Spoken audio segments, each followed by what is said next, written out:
Gope drives one to centre left base. Gives then Gope. And it gets through the infield, straight over the top of Mike Pajama at third. And gets him swing again and sits him down. Beautiful. Brendan will get across, he'll throw off balance, it's in time. Moanaroa scoops it for the out. Murphy gets back to the ball, he drives it out the right side, Moanaroa base hit the right field, that'll score two, and the Blue Sox take the lead. So that's why. Pops one up on the infield, can out, Gope, get to it, I'll tell him and he can. 1-2 pitch, long Van Steensel.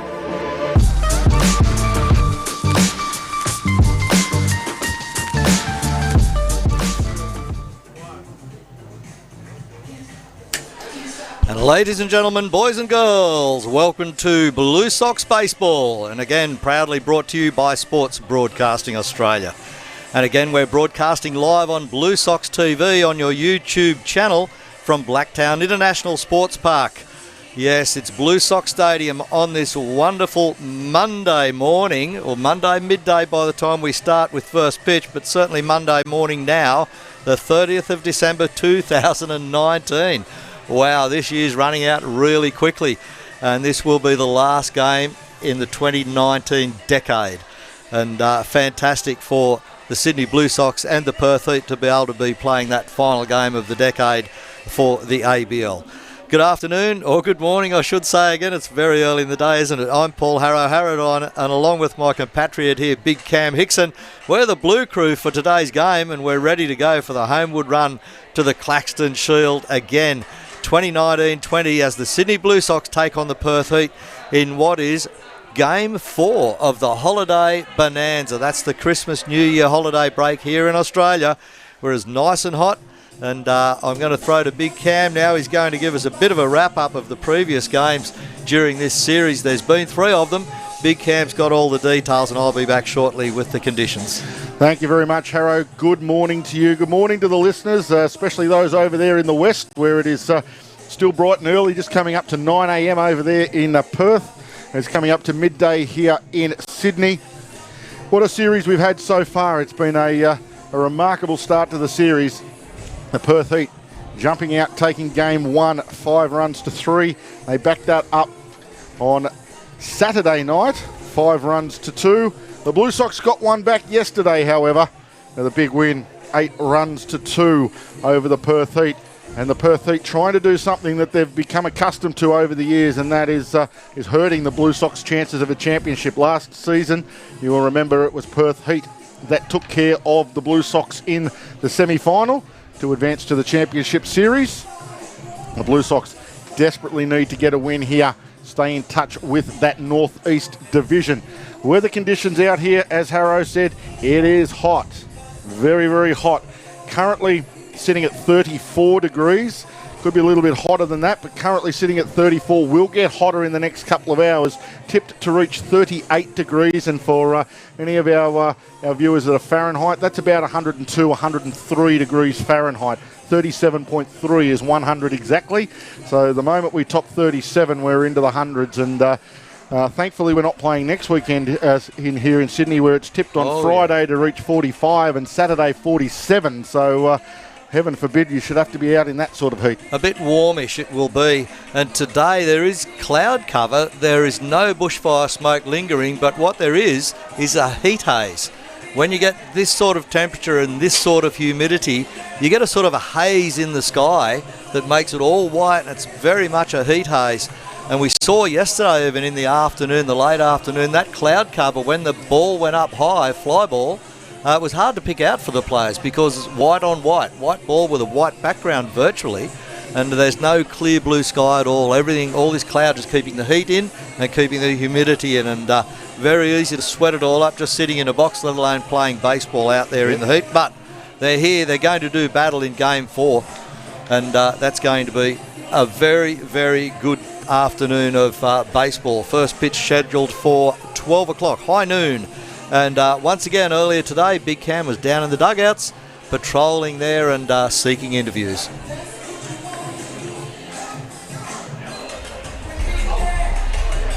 And welcome back to Blue Sox TV. We've been very fortunate enough to be joined by a man playing 100 games in the ABL. It's pretty hard to believe such a young man's playing 100 games, but he's graced us with his presence. Welcome to Blue Sox TV, Ulrich Boyarsky. Ulrich, 100 games in such a short time. You're still a very, very young man. It must be pleasing to know that you found a pretty stable spot here in the Perth Heat lineup. Yeah, well, it definitely surprised me. I thought I was still ages off after Tim played his 300, but yeah, it's good to have my 100th game with the team. Mate, we had the pleasure of seeing you grow up at the Major League Academy on the Gold Coast several years ago. There was quite an influx of very good players playing in the ABL during that time. How did that sort of shape the future of how you wanted to play and where you wanted to play? Yeah, definitely growing up watching these people play with Luke Hughes and having that team definitely wanted me to make it team one day, and yeah, just trained hard with the academy and ended up making it. Mate, still a very young man. What are the aspirations for you in baseball? Where do you want to end up? I know everyone says major leagues. If you had a choice of teams and all that sort of stuff, where would you like to end up? Hopefully major leagues as well with the Tigers, and then the main goal is the 2020 Olympics next year. Beautiful. That gets you on to Team Australia and working through the qualifiers. A lot ahead for the Perth Heat this season. Dropped a game last night, but really looking to be able to take the series on the road, get home to Harley Davidson's market and push for that division leading home final series. Yeah, definitely take that decision tonight.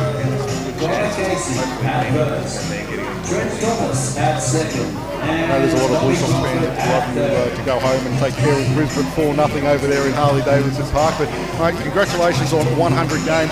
We hope we see a lot more of you around the ABL, the minor leagues, and hopefully one day the major leagues. All the best for tonight. It was a great game. We enjoy seeing you run around. And here on Blue Sox TV, we've been fortunate to get by Blue Sox nice to get a win last night, snap that through the home.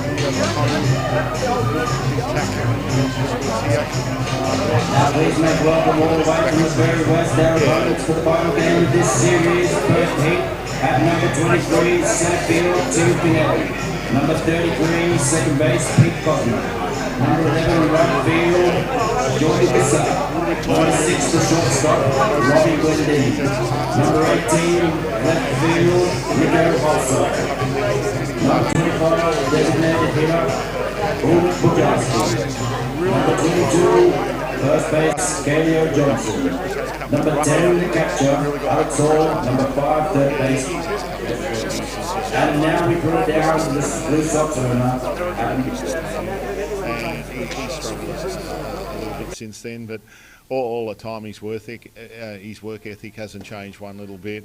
We're always confident he was going to come good, and yeah, look, we had a little bit of a cushion last night, but a 5-run lead or a 4 or a 6-run lead isn't quite the same when you've dropped 7 in a row. So you're playing it a bit different to try and get a monkey off your back. Yeah.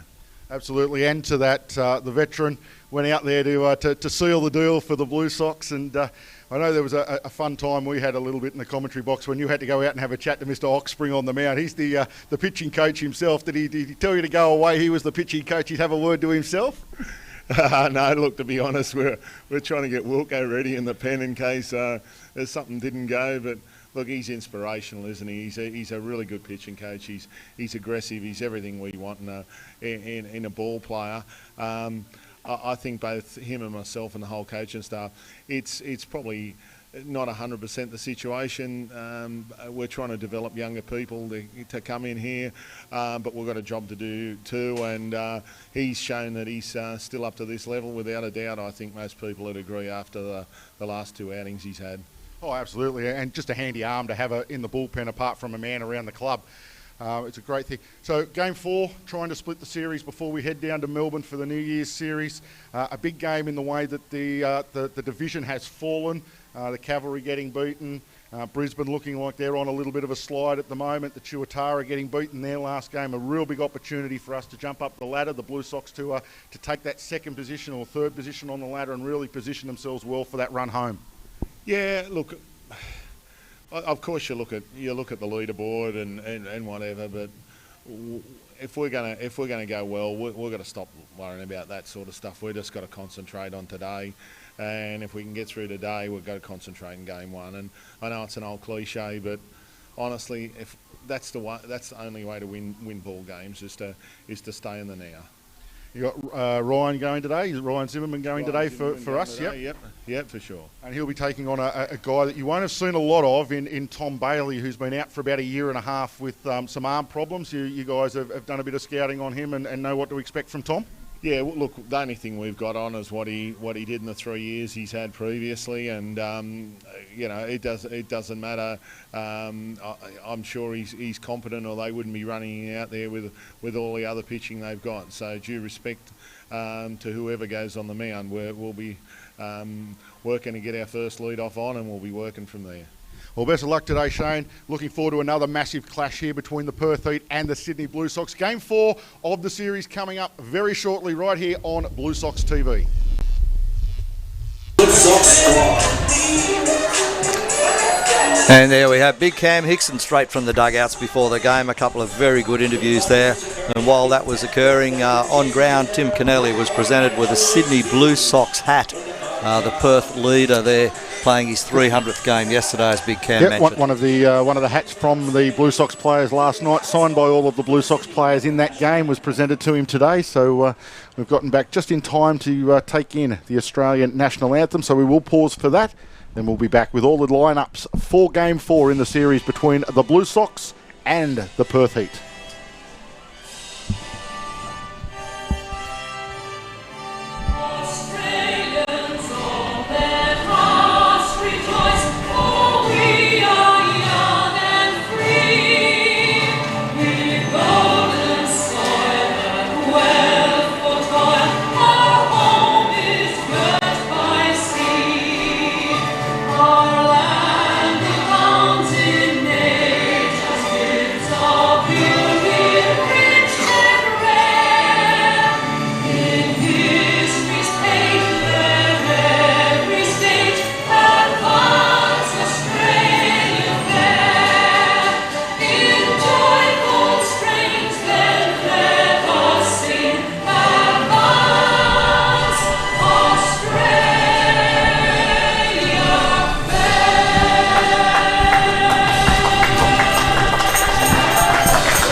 And there we have the national anthem of this wonderful country of ours out here in Australia. For all those viewers that are tuned in from around the world, it's probably a better time for you to watch today than it has been the last 3 days. 12 noon, it's game time here in the west of Sydney on this all but last day of the year. We've got one more to go, and then we'll get to Christmas Eve and New Year's Eve, I should say, for the big celebrations here in Sydney. Always some of the best in the world and leading the way. And it's absolutely sensational, New Year's Eve in Sydney. That's coming up Wednesday, of course, Wednesday night. We're at game time. Just a quick shout out to Angela, who's in Texas at 7 p.m. on Sunday evening over in Texas. So beautiful Sunday evening. Have your dinner and settle into a little bit of ABL. Don't worry about that NFL stuff that they play over there on a Sunday night. Tune into a little bit of Australian baseball. Yeah, no better time for baseball than 7 o'clock on a Sunday night. 3 hours will get you into bed by about 10 o'clock, 10:30 over there. You're going to enjoy it. You're going to have lots of fun. Settle down, strap yourself in. This is bound to be a cracker with the Blue Sox looking to tie up the series. And we'll bring you the umpires shortly. But before we do that, the Sydney Blue Sox defensive lineup reads this way. In right field, it's Max Brennan. The centre fielder, Michael Campbell. In left field, the reliable Alex Howe. The third baseman is Jacob Eunice. The shortstop, Gift and Gopay. At second base, Andy Burns. The first baseman, Connor MacDonald, today gets his opportunity. The starting battery for the Blue Sox. Behind the plate, Jack Murphy. And on the hill, it's Ryan Zimmerman. The umpires for tonight's game, behind home plate, Jordan Taylor. Looking after first base, Connor Casey. Looking after second base will be Trent Thomas, and on third base, Bobby Crawford. See how the umpires line up. The Perth Heat will come to the plate in a pretty usual lineup for the Perth Heat. Kennelly hits first, Cosma second, Kassar third, Glendenning bats 4, Holsizer will bat 5, Boyarsky bats 6, Johnson 7, Alex Hall in the 8th slot, and Jess Williams will bat 9 for the Perth Heat. Yeah, the number 5 third baseman for the Heat, Jess Williams, in that 9 slot. That's where he sits and does a great job in the corner and does an excellent job batting 9 as well as what I call anyway, a second lead-off type role. Once we get down to there, he needs to get everybody back to the top of the lineup. So they all do a good job and resplendent in their red tops today, the Perth Heat. They're on fire. Let's see if Sydney can put that fire out. Tim Kennelly steps in to face the first pitch from Ryan Zimmerman. All is in readiness. Game 4, big game in the stakes of the ABL. The division lead on the line for the Perth Heat. The series on the line for both clubs. Bring it on. First pitch from Zimmerman. Just misses outside. Ryan Zimmerman was a teammate of Todd Van Steensel at the St Paul Saints. An independent ball going on to take the championship for them. Helping them on their way to an independent ball championship. And fires in a called strike. So 1 ball and 1 strike to start things off for Zimmerman facing Tim Kennelly. As we said, brought up game 300 last night. Stalwart of Australian baseball. And as Blue Sox owner Adam Dobb was saying in the presentation just pre-game, a legend of Australian baseball and deserves all the accolades and applause he gets for the work he has put into Australian baseball over the years. It's a great achievement, on and off the field. You talk about 300 games in the ABL, but what he does off the field for baseball in Western Australia is also outstanding. Zimmerman misses downstairs to level the count, 2 balls and 2 strikes. Good morning to Ben Coyne. There's a Perth Heat supporter stuck at work but able to still watch baseball, so good job there. And our compatre down in South Australia, Phil Herden, good morning to you as Tim Kennelly swings through the next offering from Zimmerman and will go down on strikes. So Kennelly gone on strikes to start things off here at Blue Sox Stadium. So a bit of momentum for Ryan Zimmerman, and that will bring to the plate for the Heat the second baseman, Pete Cosma. Cosma's been good, 4 for 15 on the series to date.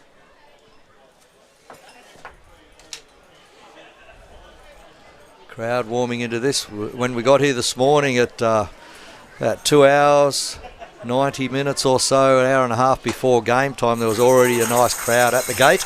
A lot of those juniors from the Castle Hill Knights Club. They're all here today.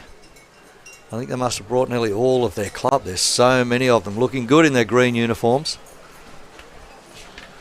Most people sitting in the grandstand under the shelter of the shade.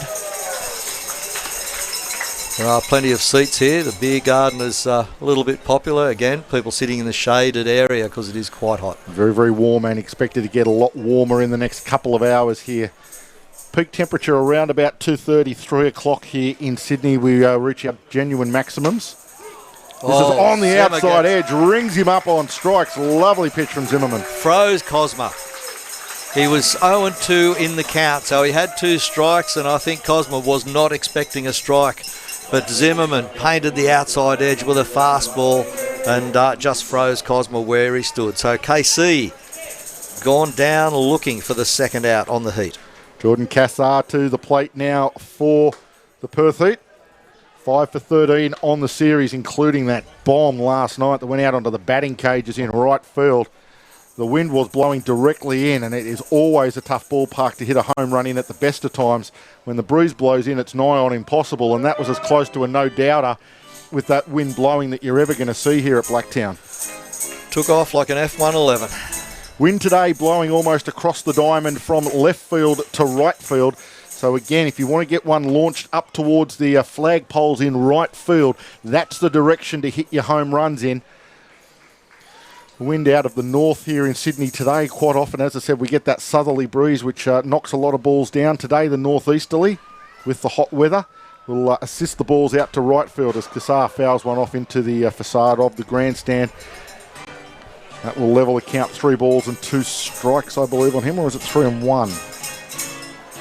3-1 on the scoreboard at the moment. I will live with that unless umpire Taylor is going to to give us a full count signal, is he? No, it is 3-1. Must compliment the Sydney Blue Sox as well on the display of flags over the right field fence. Very resplendent. They've got a few more up there this week.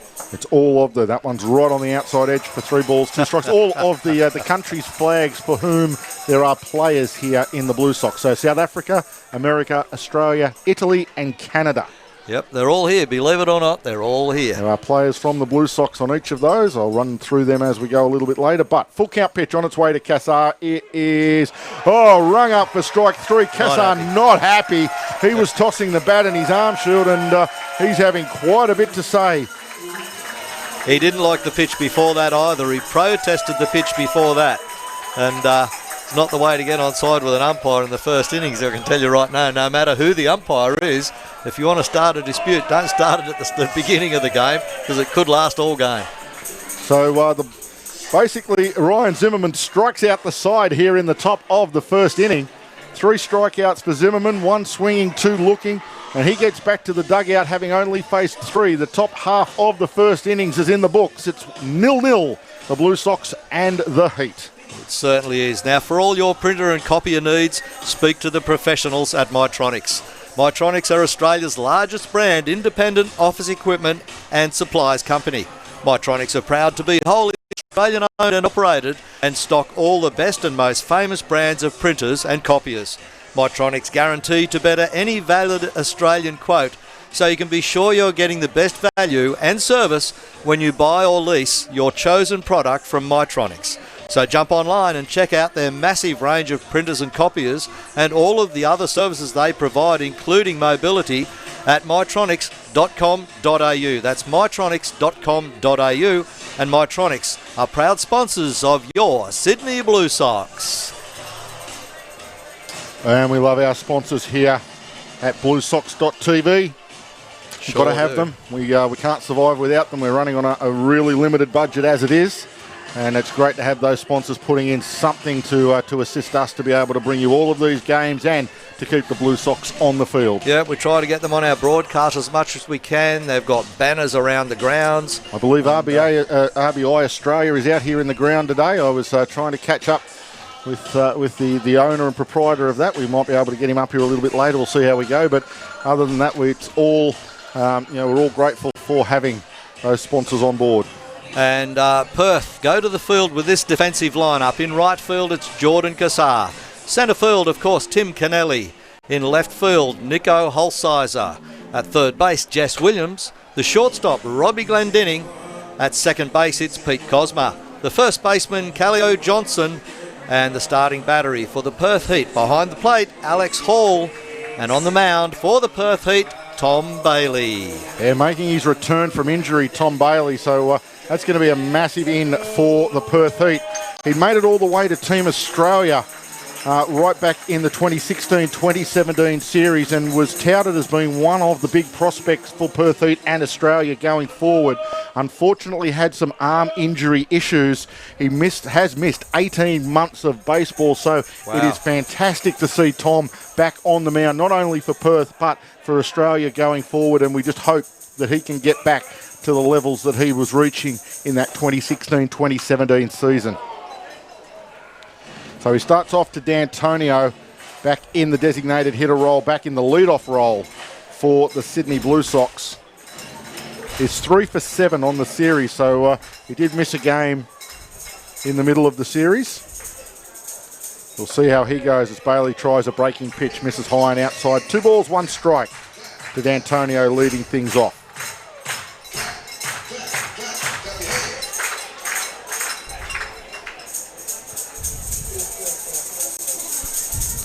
Fastball just misses outside.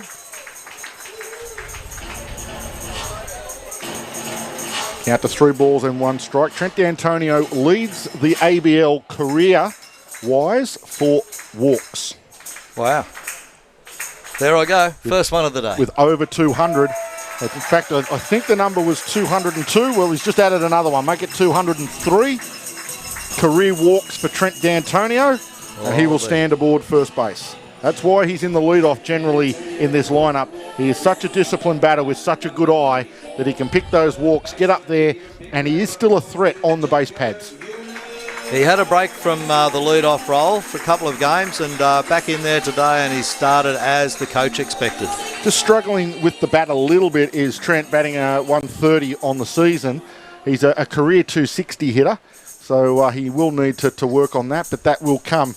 The Blue Sox need him to get on base as he has done then. They show bunt, and it is down and back up into Jacob Eunice. Needs to be a little bit careful of that.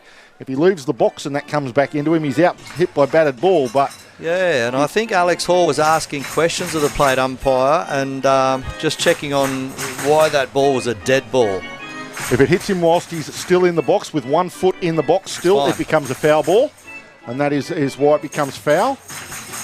But if he actually leaves the box and it then bounces up into him, then he can be given out, hit by a batted ball. Bailey gets the strike, turns around just to keep D'Antonio honest up there at first base. Well, we'll bring our YouTube feed up, Harrow, and we'll be able to have a chat to a few people, see who's out there. Simone back out there. Well, she's actually tuned in whilst she's in the stands, so great to have you both here at the ground and tuned into the broadcast, as that one is outside for ball 2. 2 balls and a strike on Eunice.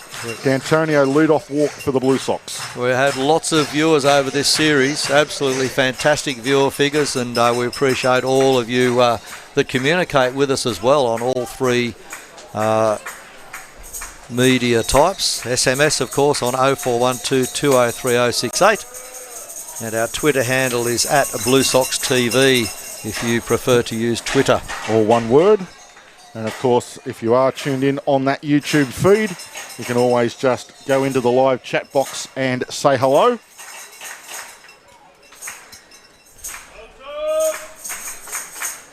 There's now Bailey. Sets to come to Eunice, a 2-1 pitch, which is inside to make it 3-1.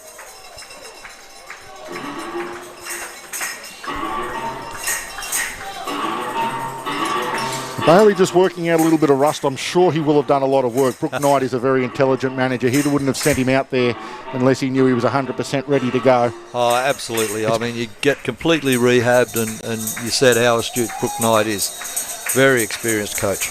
Pick off at first base. D'Antonio back in time. I suppose a little bit on the Tom Bailey side of things. He'd be probably champing at the bit to get out there. And again, it's up to the pitching coach and Brooke Knight to hold him back until they're 100% sure they want to let him rip. And he wants to do well, and he wants to show that he's got it. Well, I said, having been part of Team Australia, as we see this 3-1 pitch come from Bailey, goes back to first base again. He is looking at the 2020 Tokyo Olympics. The Australians have got one last qualifying chance coming up early next year to be able to secure a place in that. And I'm sure someone like Tom Bailey, who has been at Team Australia, would love to be able to prove that he's in a position to be able to get back into that as the 3-1 comes to the plate in there for a called strike. And then push his, not only help Perth then go on to maybe another championship possibly, but be able to push his selection for Team Australia. Championship game maybe. The Sox want to be there too, as do the Brisbane Bandits and everybody else. Well, there's 8 teams that want to be there, Harrow. There will only be 2. Blue Sox, of course, never making it to the championship match as yet. And maybe this season can be the season for the Blue Sox fans to have that little bit of hope. Full count pitch to the plate. It is rung up for strike number 3. After the first couple of at-bats, Harrow, I'm reserving judgment to see the umpire's calls before we make a call. Yeah. Because we thought there were a couple that might have gone the way that they didn't in the first innings, and there's another one that looked like it was tight on the inside portion of the plate. But you know what? They're there or thereabouts, and if batters are going to take the risk rather than defend the pitch, it's on the batter at the end of the day. I know we do sometimes harp on about it, but that inside corner of the plate here at Blacktown is deadly. It is a deadly inside corner of the plate. So many players get rung up on that inside edge, and there's another one. A pitch down the inside portion, called strike. And as much as an umpire has to make the decision, he doesn't get a choice. He must make a decision at that split moment. Correct. And the umpires make that decision. But the batter also has to make a decision. Does he defend the plate that possibly could be a strike, or does he let it go and risk it? In this case, we've seen batters already today take that risk. But when they come back for the second time round, let's hope they will have learned. I was going to say they'll learn to swing the bat. I said that at the moment the strike zone is consistent, and that's all you can ask for. The batters will adjust to that as the game progresses. Simple game. One player throws the ball, the other one hits the ball. That's the responsibility. Very simplistic, though. Good afternoon to Nathan Brammer, tuned in again. Loves his baseball. This is in there for a called strike. No 0-2 quickly on Andy Burns. Runner still standing at first for the Sox is Trent D'Antonio, the lead-off. Flea is back on in Eglinton. And Sarah, good afternoon. Good morning if you're over in the west. 0-2 pitch from Bailey. One away, runner on first. Curveball is way up and away. I don't know if he was actually trying to throw curve or slider there, but it really did get away from him. That was well over the head of Andy Burns.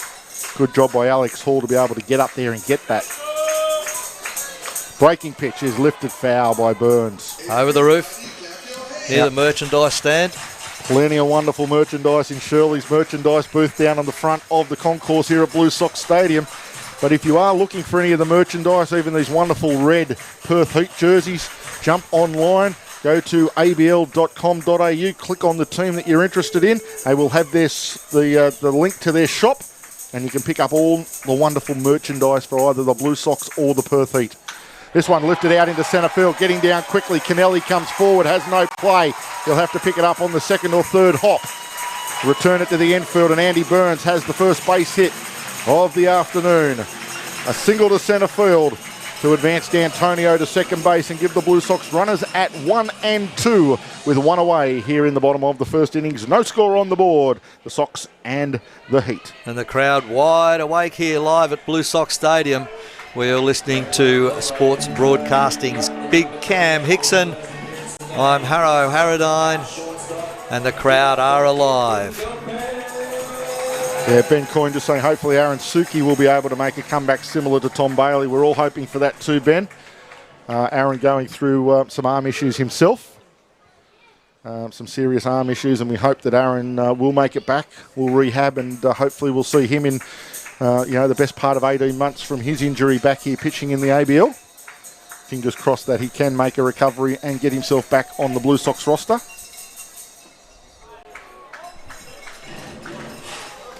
As Gift Nagope steps in for the Sydney Blue Sox. South African shortstop, hence the South African flag on the flagpoles. Absolutely. Of course, a couple of And he's not the only one. a couple of boys guys from the Perth Heat. Yep.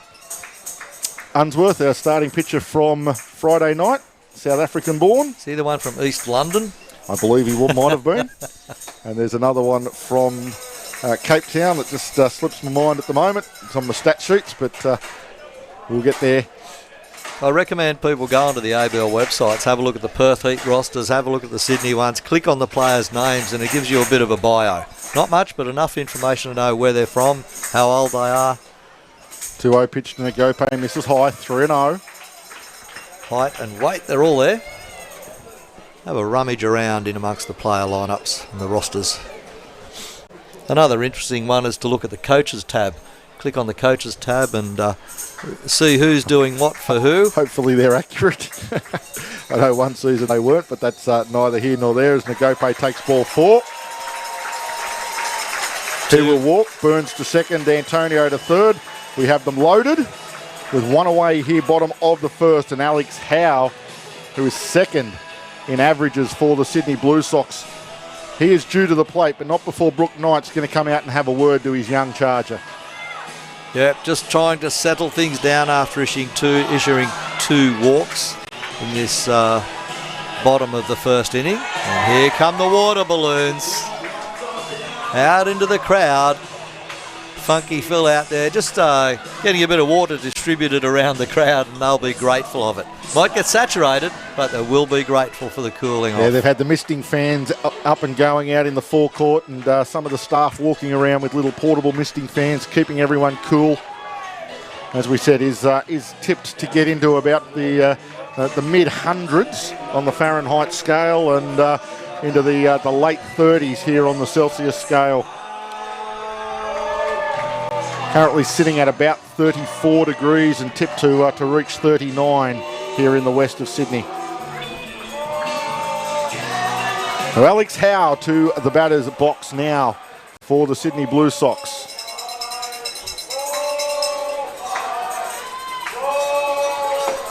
First pitch he sees straight down the chute, often the case after the manager comes out to have a chat.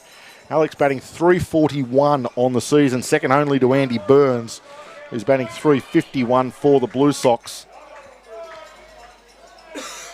So Alex Howe or Andy Burns, the two blokes you really wanted at the plate for the Blue Sox. But very quickly, Tom Bailey gets ahead of Alex Howe, 0-2. Alex Howe 4 for 9 in the series to date.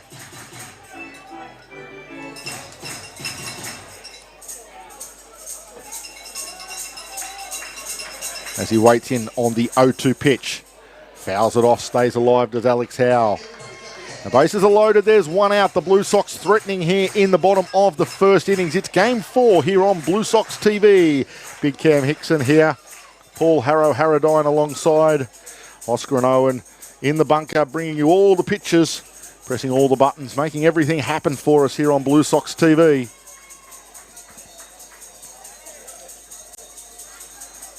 Bailey settles now, comes to rest, looking at an 0-2 pitch. Needs a big out of Howe at the plate. Fastball, Howe swings at it, slaps it foul down the third base side. Stays alive, not making things easy for Bailey is Alex Howe.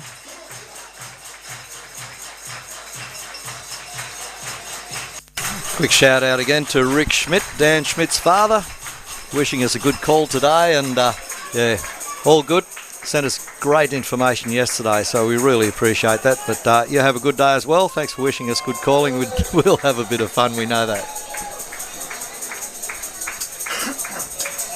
0-2 pitch. On the way, it's slapped towards second base. Should be a double play ball. Cosmic goes to Glendenning. Glendenning across the first base. Johnson not in time. Alex Howe runs well enough that he beat it out, and the Blue Sox will score a run. D'Antonio will cross the plate. Andy Burns will go to third. Gift Nagope will be the the second out on the 4-6. But the throw not in time, that Alex Howe will end up with a fielder's choice and an RBI as D'Antonio crosses and the Blue Sox lead. Well, what a good start for the Blue Sox here in the bottom of the first inning.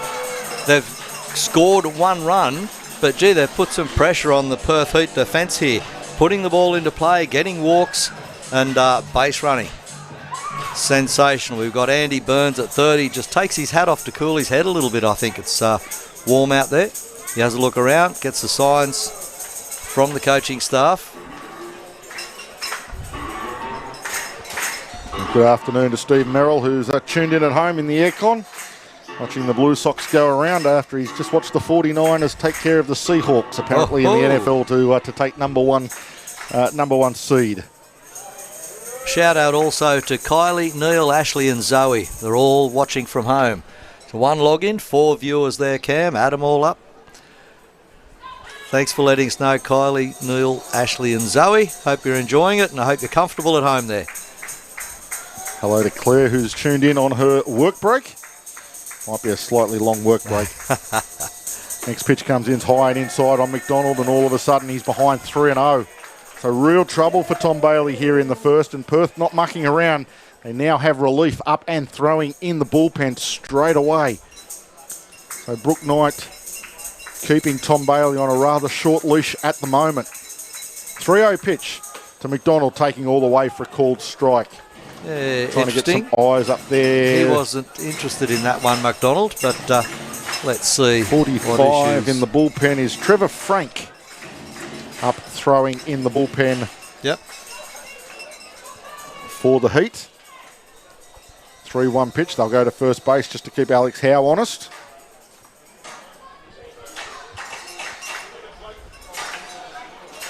Let's see with MacDonald and how he deals with the 3-1 pitch. 3 balls, 1 strike. Got to be expecting something through the zone.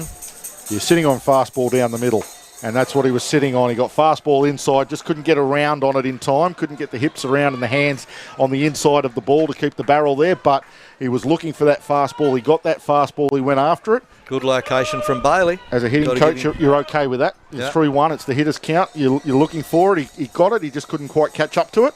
Now the count full. 3 balls, 2 strikes, 2 away. Alex Howe will be running on the pitch. There goes Howe. Swing and a miss from Connor McDonald. Tom Bailey will get himself out of trouble. Tim Bailey, of course, a weatherman for Channel 10. Tom Bailey gets himself out of a little bit of trouble, but not before the Blue Sox do play to run. Trent D'Antonio will cross on the fielder's choice from Alex Howe. And basically the Blue Sox lead by that one solitary run. End of the first innings, it is 1-0. The Blue Sox lead the Perth Heat. In 1928, Petrus Cornelis Nicholas Middendorp founded his business, Middendorp Electric Goods Supply Company, selling imported light globes, vacuum cleaners and other electrical products. Business began booming, so Petrus and his sons opened the first Middendorp branch in a converted church on La Trobe Street in Melbourne in 1956. This was the first of many branches that would eventually spread across the country, trading as Middies in its signature pink colour.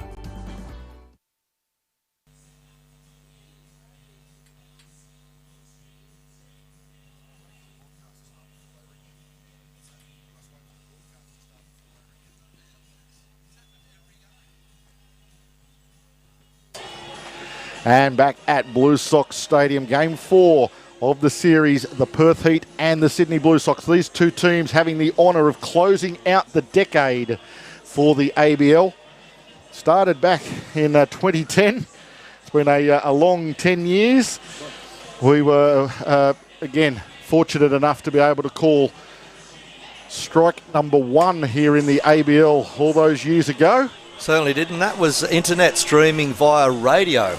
Our radio station in Hornsby here in the north of Sydney, Triple H 100.1 FM, allowed us to broadcast live baseball. So it was in fact a radio online internet broadcast that we were doing from a broadcast booth right behind home plate against the back net, against the back fence there, where you can see that little grandstand behind the catcher right now. And with RBI sign on it, our broadcast box is basically just there up against the fence, and we were able to do radio broadcasting. That was exciting times with very little technology, let me tell you, back in those days. Then some years later, David Balfour became the general manager of the Blue Sox and asked us to put up one camera. Look at us now. That is how we've developed over the years. The ABL, of course, developing itself into one of the premier winter leagues around the world for Major League Baseball. As Ryan Zimmerman back out there and wasting no time whatsoever will be Robbie Glendenning. He keeps his hot streak running here in Sydney. He was 5 for 11 on the series, add another base hit. Last night he went 2 for 4, but the night before he was 2 for 2 with 3 walks, so he was on base all 5 times. On base for the weekend, he's been on base 3 of 5, 5 of 5, so that's 8 of 10, and then last night 2 of 4. So 10 of 14 on the weekend he has managed to find base, Robbie Glendenning. So just keeps that run going, makes it 11 for 15 for the weekend that he has managed to find base. That's a phenomenal run for Robbie Glendenning, really leading the team with the bat. Nico Holsizer just fouls one off into the front of the grandstand roof, actually, and that ball goes into the crowd underneath them. Good afternoon here from Sydney for Grant Hutchins, Manuel White, saying hello to you guys out there on the YouTube feed. Close at first base, but not close enough. Glendenning back in plenty of time. Shout out to Ray and Rhonda Ford, tuning in for the first time this series, having a little peek. Of course, they're down near the beaches on the north of Sydney.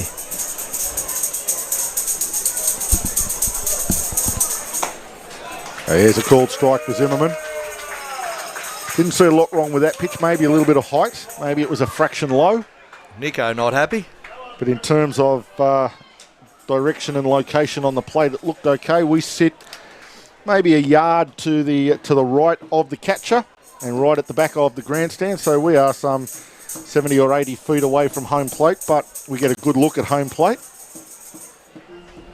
And that one passes for a ball. 1 ball and 2 strikes on Nico Holsizer. Robbie Glendenning, a lead-off single for the Heat here in the top of the second. He stands aboard first. I wouldn't mind buying carpet off you, Cam, if you're selling it at 80 feet length. It's a good deal as far as I can see. This one popped up foul. Well, it's only the distance between home plate and first is about 90 feet. I'm only joshing. We're about that far away. I'm only mucking around. Pulling your chain. So Holsizer fouls one off. Count remains 1 ball, 2 strikes.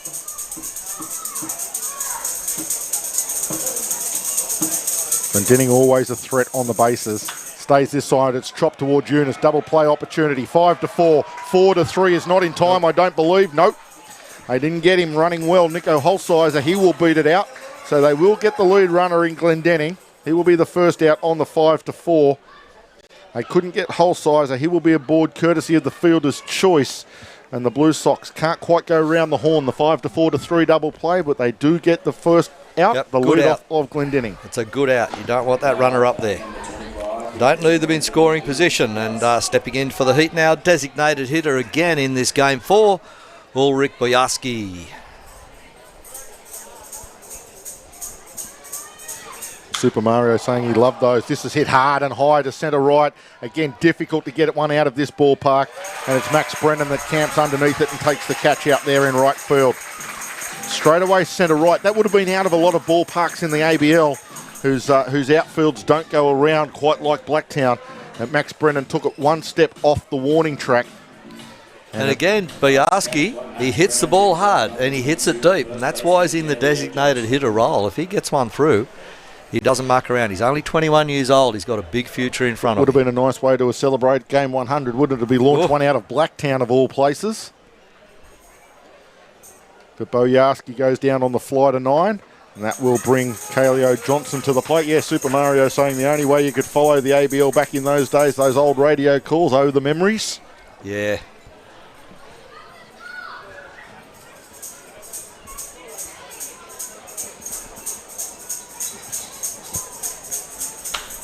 This one popped up into shallow centre field, and it's going to be a tough play.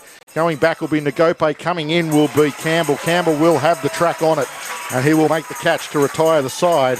That is the Perth Heat gone here in the top of the second innings. So 1.5 gone here at Blue Sox Stadium, and it is the Blue Sox leading the Perth Heat 1-0. Design Choice brings every space to life with a design solution that is conceptually beautiful, practical, cost-effective and durable for even the toughest commercial environments. Working with clients and the furniture industry for 20 years, you can rely on their knowledge and high-quality items. The Design Choice team know that selecting the right piece of furniture can be the difference between becoming just another restaurant and becoming the new destination hotspot. To see some of their creative designs, head to designchoice.net.au. That's designchoice.net.au. And of course, Design Choice are proud sponsors of your Sydney Blue Sox. That they are, Harrow, and we love having them aboard.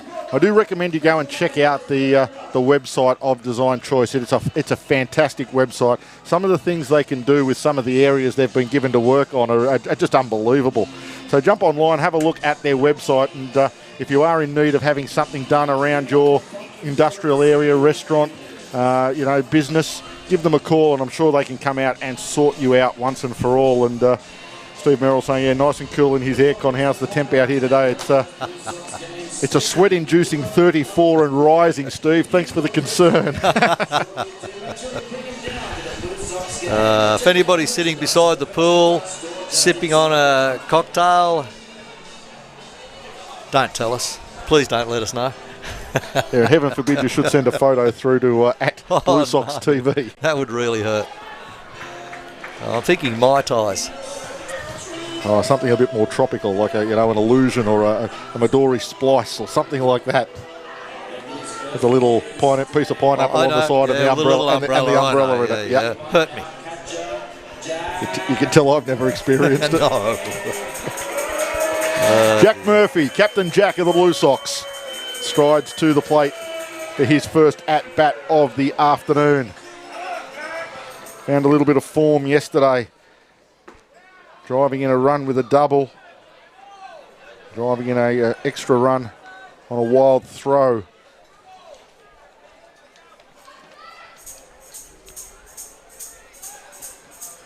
Steps in to face Tom Bailey, who's been given a little bit more rein to go back out there and try and pitch his way out of this. Only gave up the one run in the first, so no real damage done.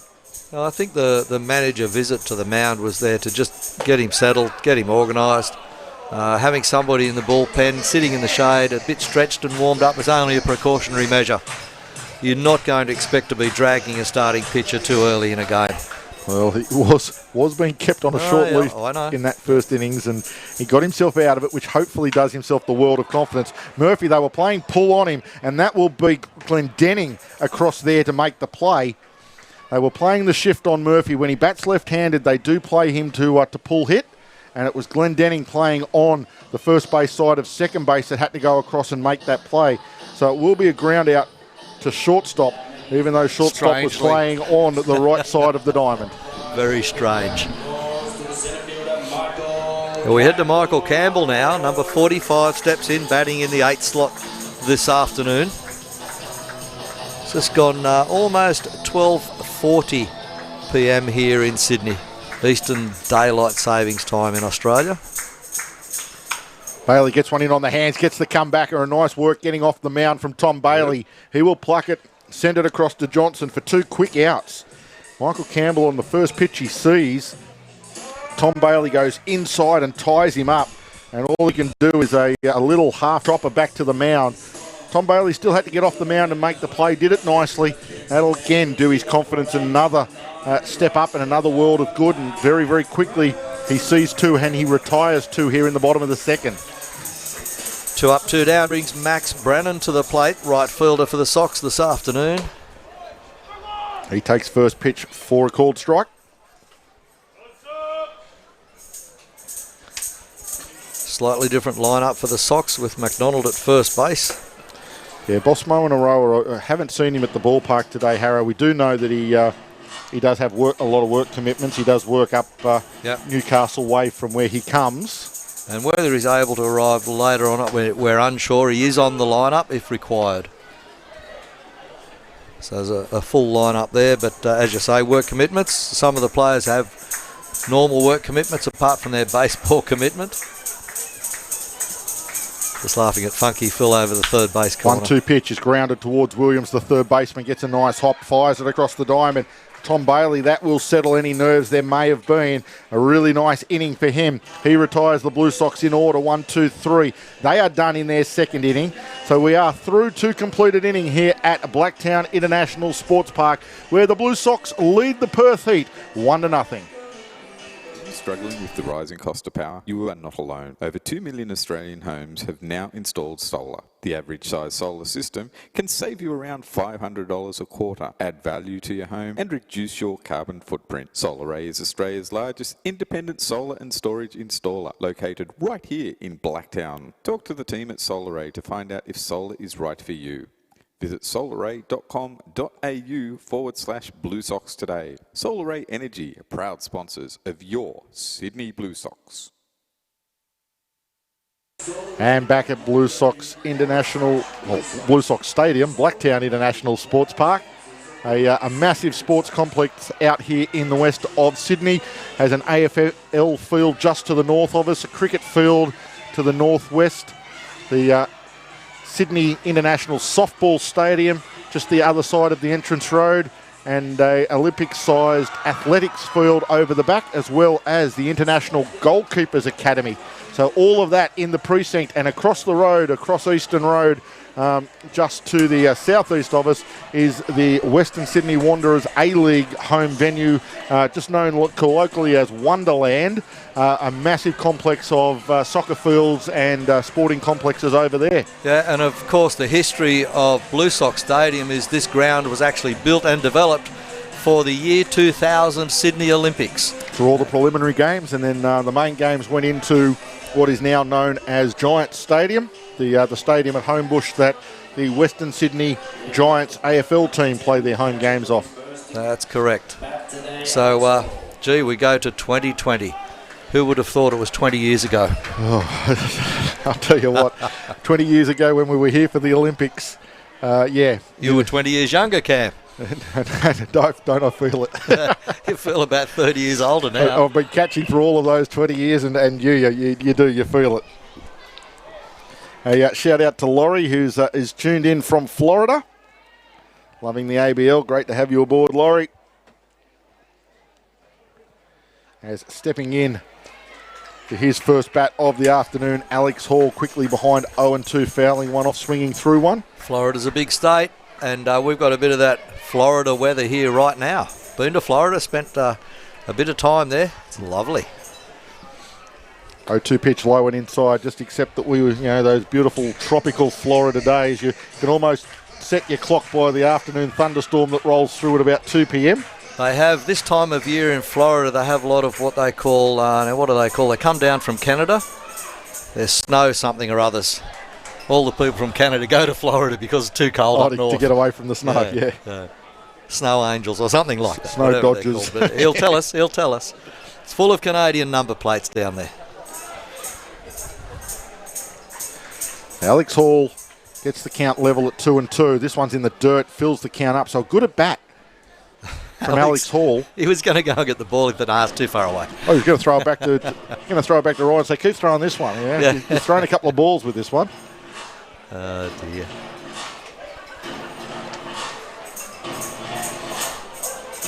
Alex Hall 1 for 8 on the series.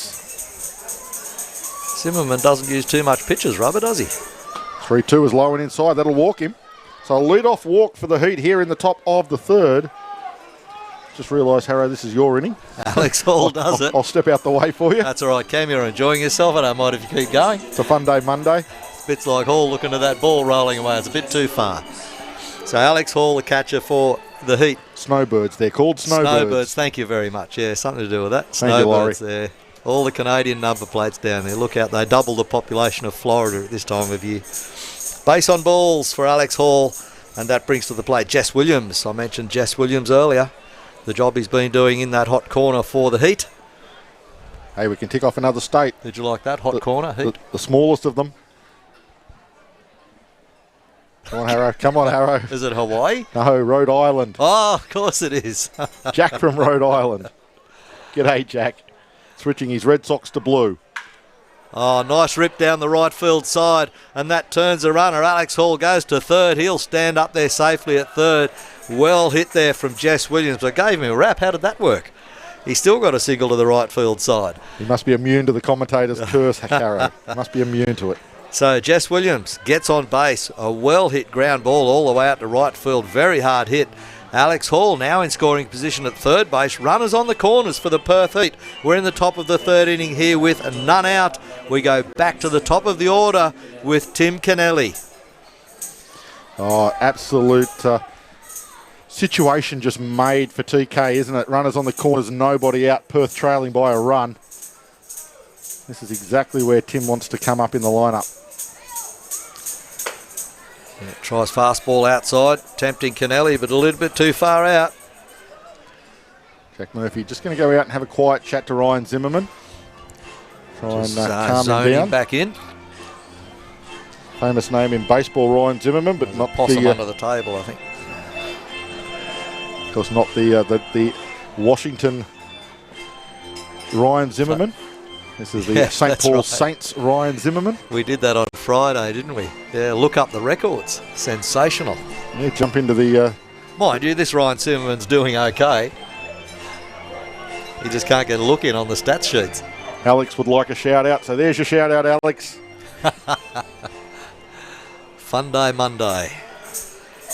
Kennelly steps back in, waiting for the next pitch from Zimmerman. He knocks that right field side, gives it a hard drive, it goes to the corner, bounces off the fence. One off, a metre up off the fence. 2 runs will cross here, standing up easily. What a great bash for Tim Kennelly. Told you it was a situation tailor-made for Tim Kennelly. and he doesn't let the Perth Heat faithful down yet again. He comes to the fore when required. And as you said, Harrow, goes the opposite way with the breeze. And that's the area you want to go to today. Carried it all the way to the wall. And as you say, it landed about a third of the way, halfway maybe up the wall. It took a carom away from Max Brennan. He then had to go after it. And that was all the invitation Jess Williams needed. He runs well anyhow. He was rounding third, not letting up. He crosses the plate. Alex Hall always going to score from third on that. And Kennelly, a stand-up 2 RBI double here in the third to give the Perth Heat the lead. Yeah, they jump ahead by 1. It's a 2-1 ball game here. Top of the third inning, runner in scoring position at second base is Tim Kennelly, and Pete Cosma at the plate. The Blue Sox respond immediately by sending coaches and catchers to the bullpen. Brooke Knight making notes out there at third base as well. Writing madly away, jotting something down. Cosma leaves that strike inside. Would have been in on his hands and jamming him up anyway. Nice pitch, nice location from Zimmerman.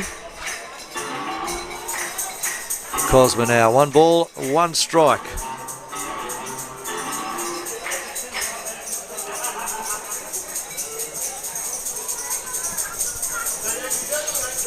Long look back by Zimmerman at the runner. Missing down low with that pitch to Cosma.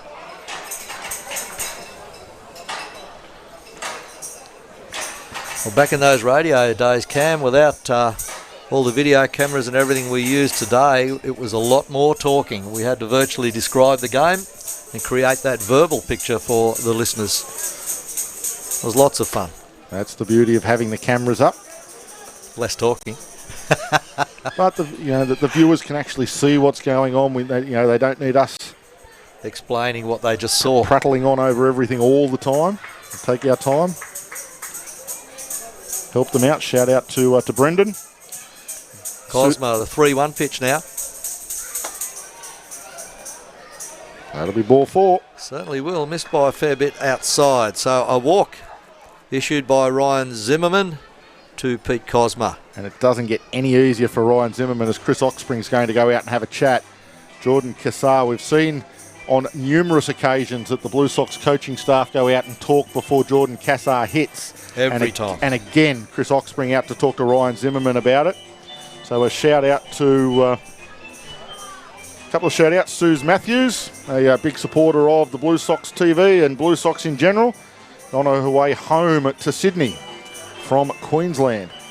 So she's going to listen in while she's on her way and get on the lounge and watch. That's got to be wrong. Tomorrow I'll be going north to Queensland from Sydney.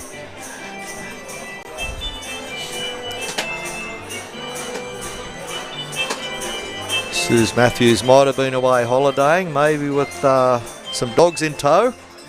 Jordan Cassar waits now after that chat, but there are 2 runs scored. 2 runners on base, none out here in the top of the third innings for the Perth Heat.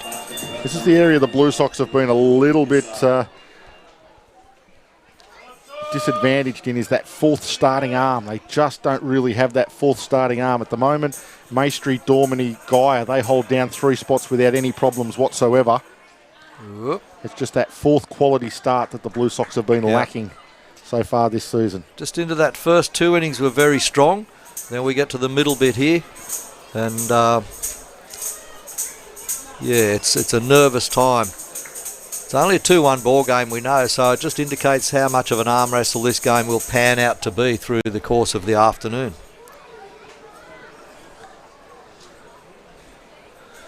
Peter Callum and Braden watching from Wyong Wildcats again. Thanks for letting us know, guys. Good on you, Wyong.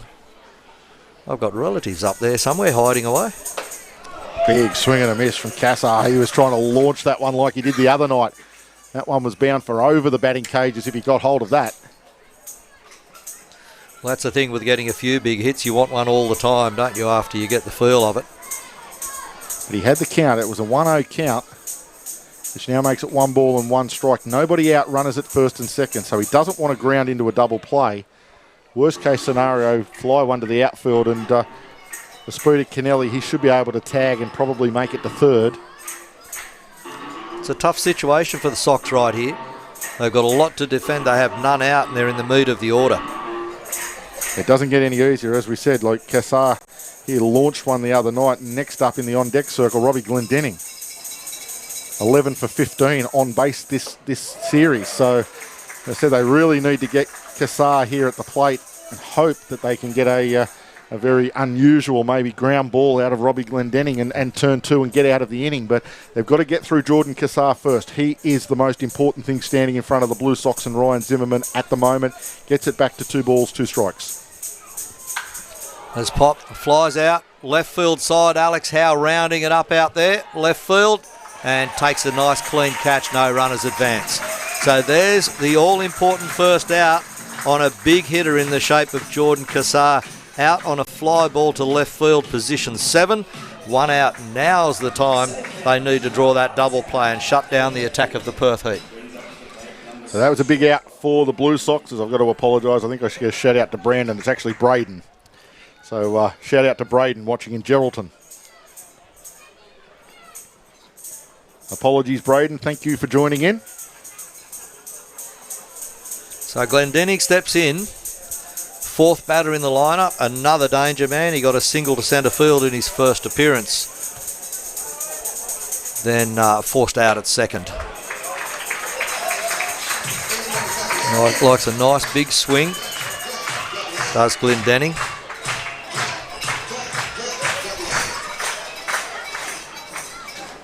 So Jack Murphy puts out the defensive pattern here for his infielders.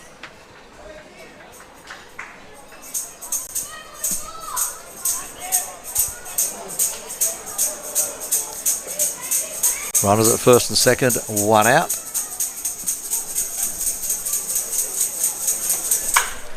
Rips one to the right field side, going back hard as Max Brennan won't make it. It's one bounce into the fence though.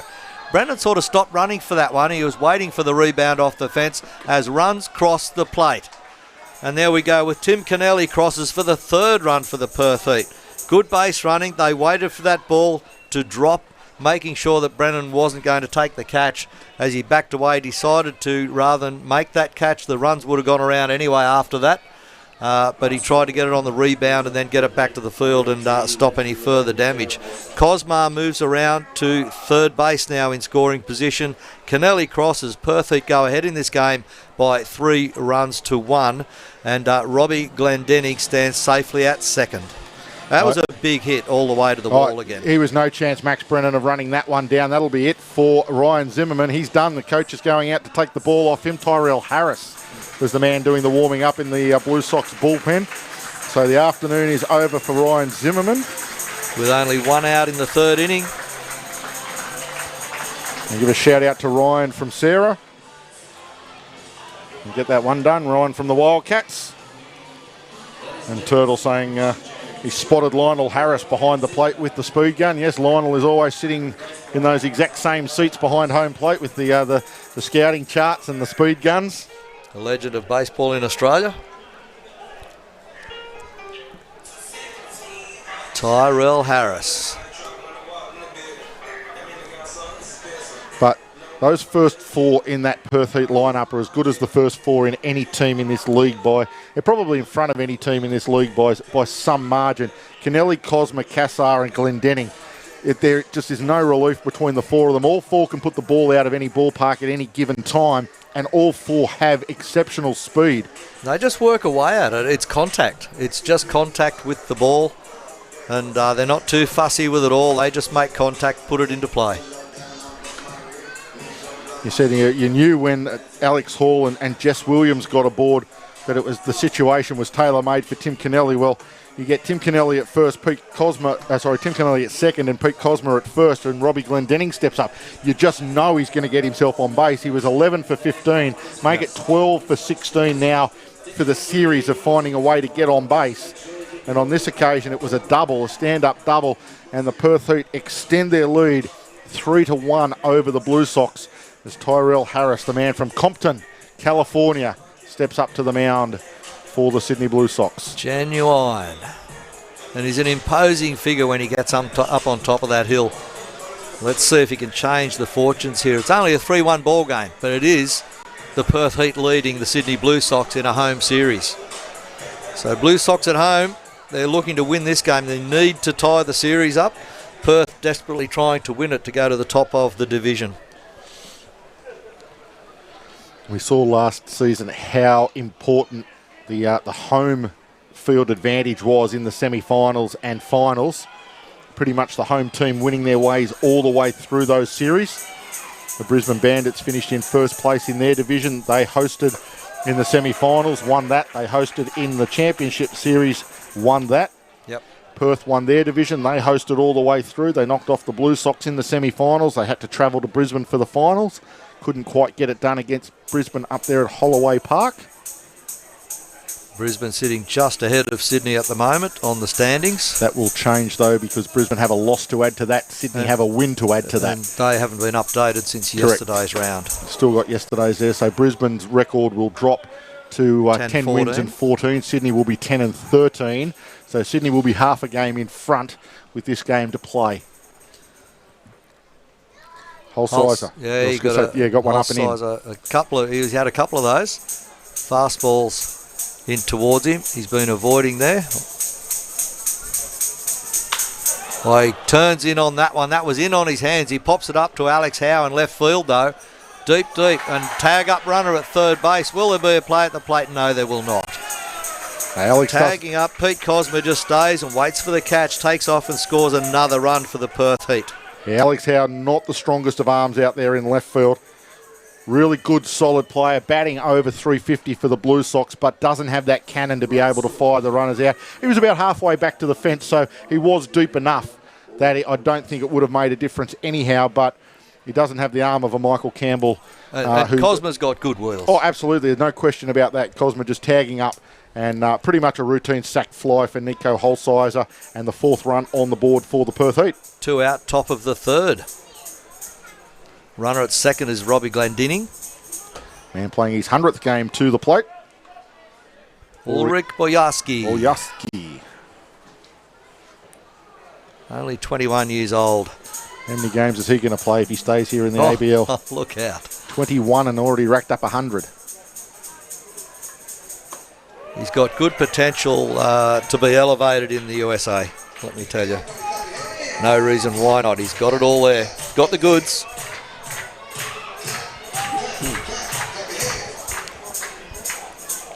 Two out. Sydney looking to shut down this inning. Good attack from the Perth Heat. They've really applied pressure here on the Blue Sox. What I like with Tyrell in this early stages of his outing at the moment, throwing a lot of off-pace stuff. Most people go up expecting to see fastball after fastball from Tyrell trying to overpower you. Changing it up a lot. Just turned foul, that ball. Just turned foul. Way out past third base side.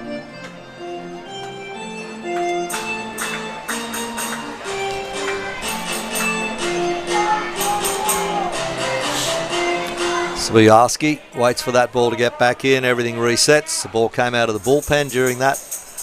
But that was thrown back in by Alex Howe. Harris now. Throws next pitch. Curves one up. On a looking Ulrich Boyarsky. I was going to say Murphy knew it was a strike. He was 3/4 of the way back to the dugout as it was being called. He was gone.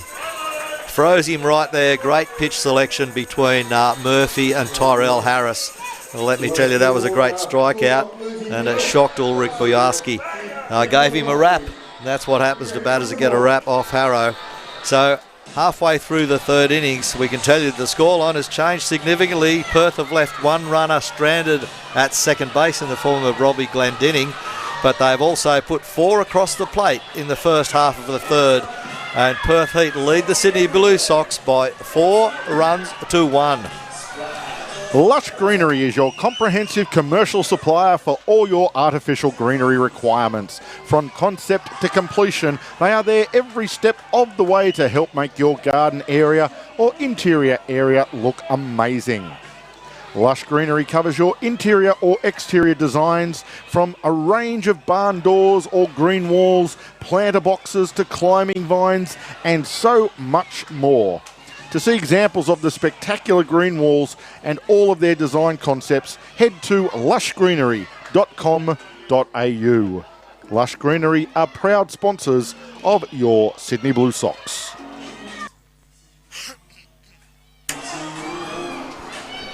And welcome back to Blue Sox Stadium after those few words from our fantastic sponsors. As we say, couldn't do without them. They do a fantastic job in support of this great sport of ours across the world and across Australia. The Australian Baseball League is doing a fantastic job here. 8 teams in the league in 2 divisions, the Southwest Division and the Northeast Division. At the moment, top of the Northeast Division, Auckland Tuatara. And top of the Southwest Division, the Adelaide Giants. And that's what's on the line here today for the Perth Heat at present. We go back to the top of the order for the bottom of the 3rd inning. For the Sydney Blue Sox will be led off by designated hitter Trent D'Antonio. So back to the top of the lineup, the Blue Sox go. Antonio drew a walk. He's, I believe, 203rd of his ABL career. That's a good, strong stat. Certainly he is the only player over 200. I know Alan D. Sam Miguel was running second on that list when I looked at it on 197. I believe Trent was on 201 or 202. Shout out to the Rawlos again, tuned in this morning, Perth time. I hope you're having an enjoyable mid-morning over there in the west. Maybe sipping on a nice cup of tea or coffee. D'Antonio pops one up over the top of shortstop Robbie Glendinning. He goes back on a deep shortstop position on the grass and takes a high fly ball off the bat of Trent D'Antonio. Fly ball to 6, 1 up, 1 down, the leadoff getting caught out. That'll bring to the plate third baseman Jacob Eunice. 3 for 12 in the series. Struck out looking first time at the plate. Let's see if Eunice can get a breakthrough off Tom Bailey. A bit of concern from the Perth management in the bottom of the 1st inning, but Bailey has found his groove and is working away at the Sydney Blue Sox attack.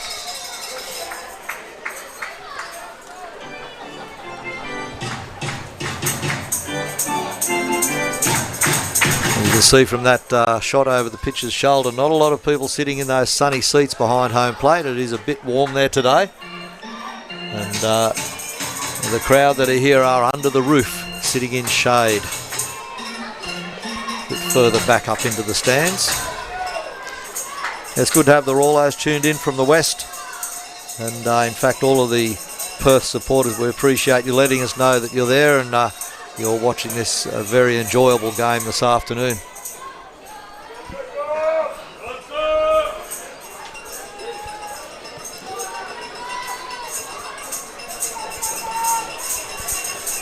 Eunice steps back in now. He'll be facing the 1-2 pitch from Bailey. He rips one left side.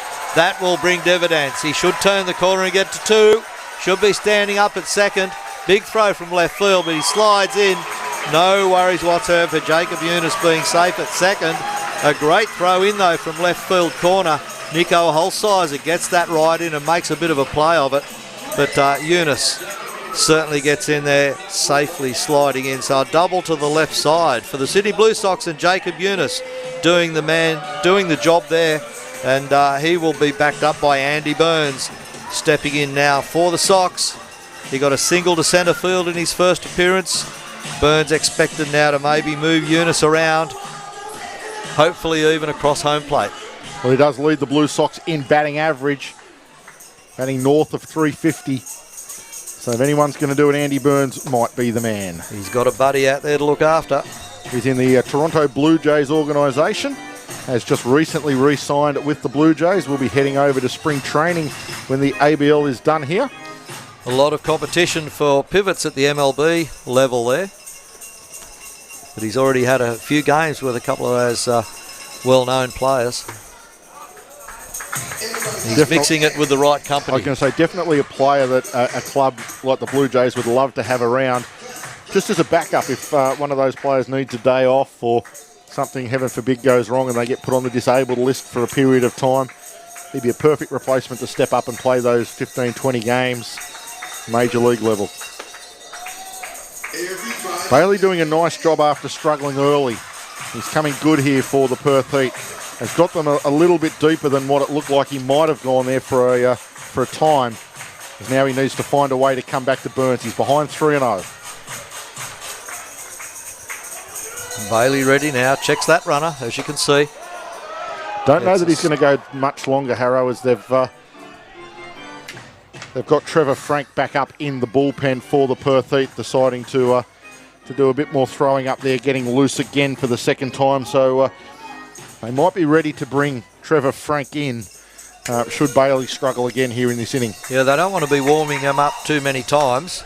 Oh, this one goes high left field side though. 3 players back on that. Glendenning will be the man that takes it.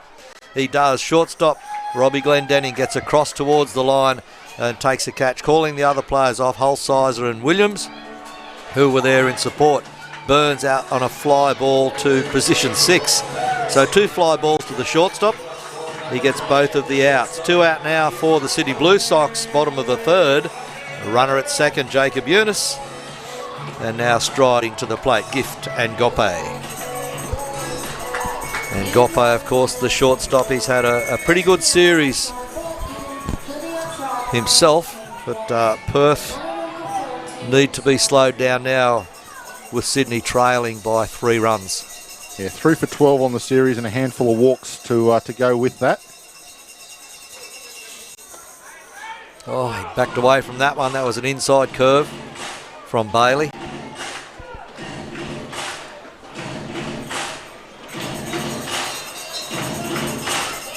I think Alex Hall has got into the groove with Bailey, and the pitches they're calling are really working for the Perth Heat.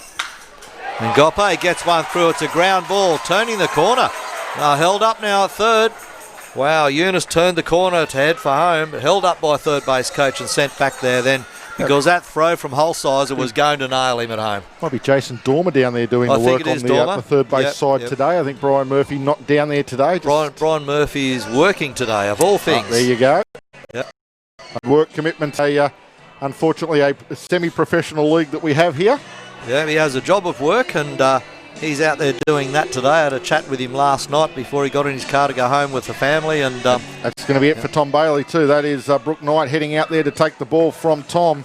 Taps him on the back, says, nice effort for the first run out in 18 months, but I have to go to Trevor Frank. Yeah, and no reason why not. And it's probably a good taster for him anyway for Bailey.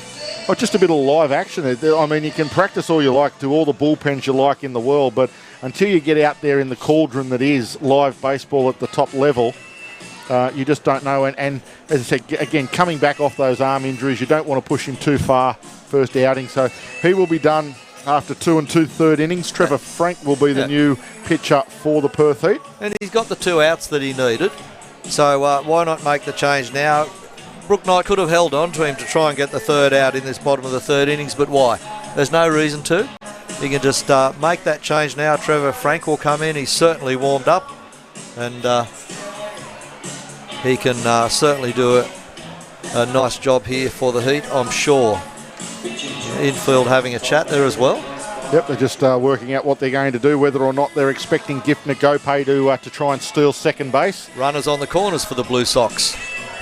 There are 2 out, however, so Ngope a big chance of trying to swipe a bag. He has only attempted on 2 occasions on my record, been successful on both. Do you think they might just leave him alone, Cam? I wouldn't think so. No. I think you want to put the pressure on the pitcher as much as you can. Try and put Ngope into motion and maybe get a wild pitch or a mistake. Sure. From Trevor Frank. Because you do have, as I said, a runner in Eunice only 90 feet away from scoring, and you do now trail by 3 runs. You have to force the issue to try and get a run or 2 across the board. And that is the threat with Eunice at third base. Another state we can tick off our bingo list, North Carolina. Aha, lovely. Crypto Firebrick in North Carolina. Hello there.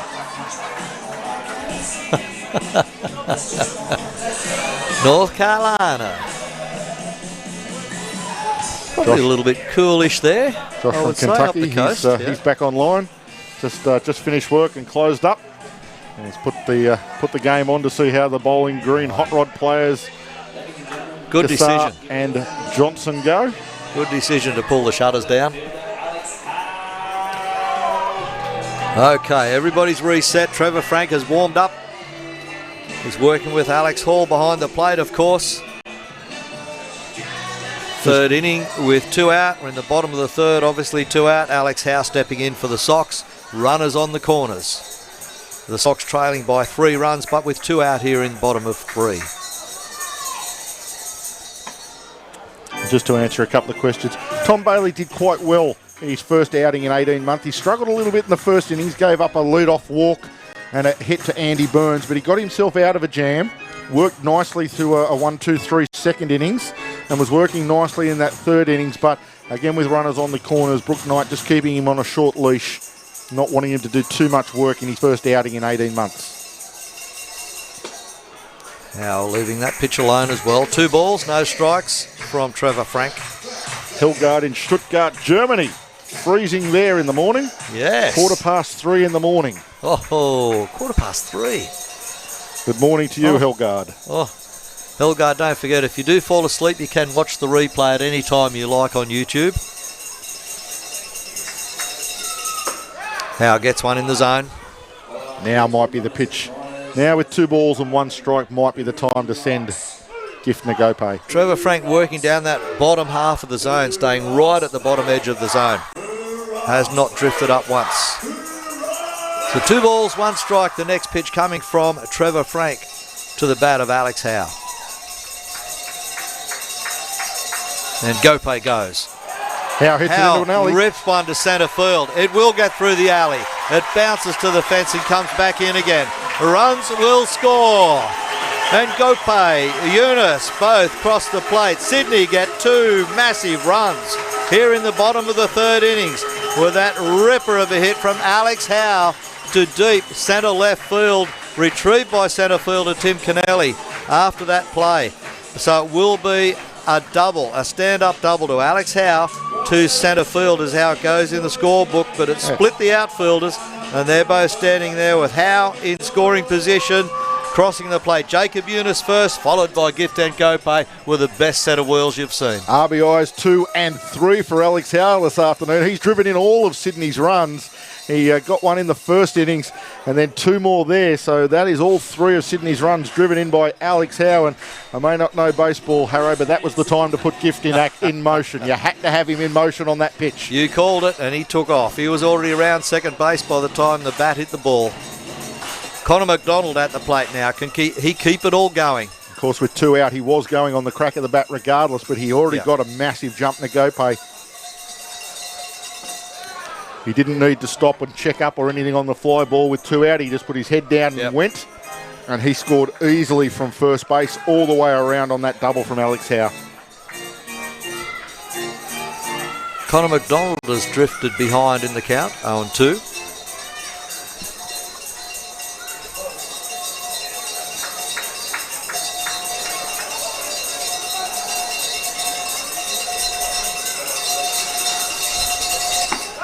And goes down swinging. That's a big swinging K2 on McDonald. And that brings up the third out. Shuts down the attack of the Sydney Blue Sox against the Perth Heat in the bottom of the third innings. But after 3 innings complete from Blue Sox Stadium, it is the Perth Heat 4 runs leading the Blue Sox 3. In 1928, Petrus Cornelis Nicholas Middendorp founded his business, Middendorp Electric Goods Supply Company, selling imported light globes, vacuum cleaners and other electrical products.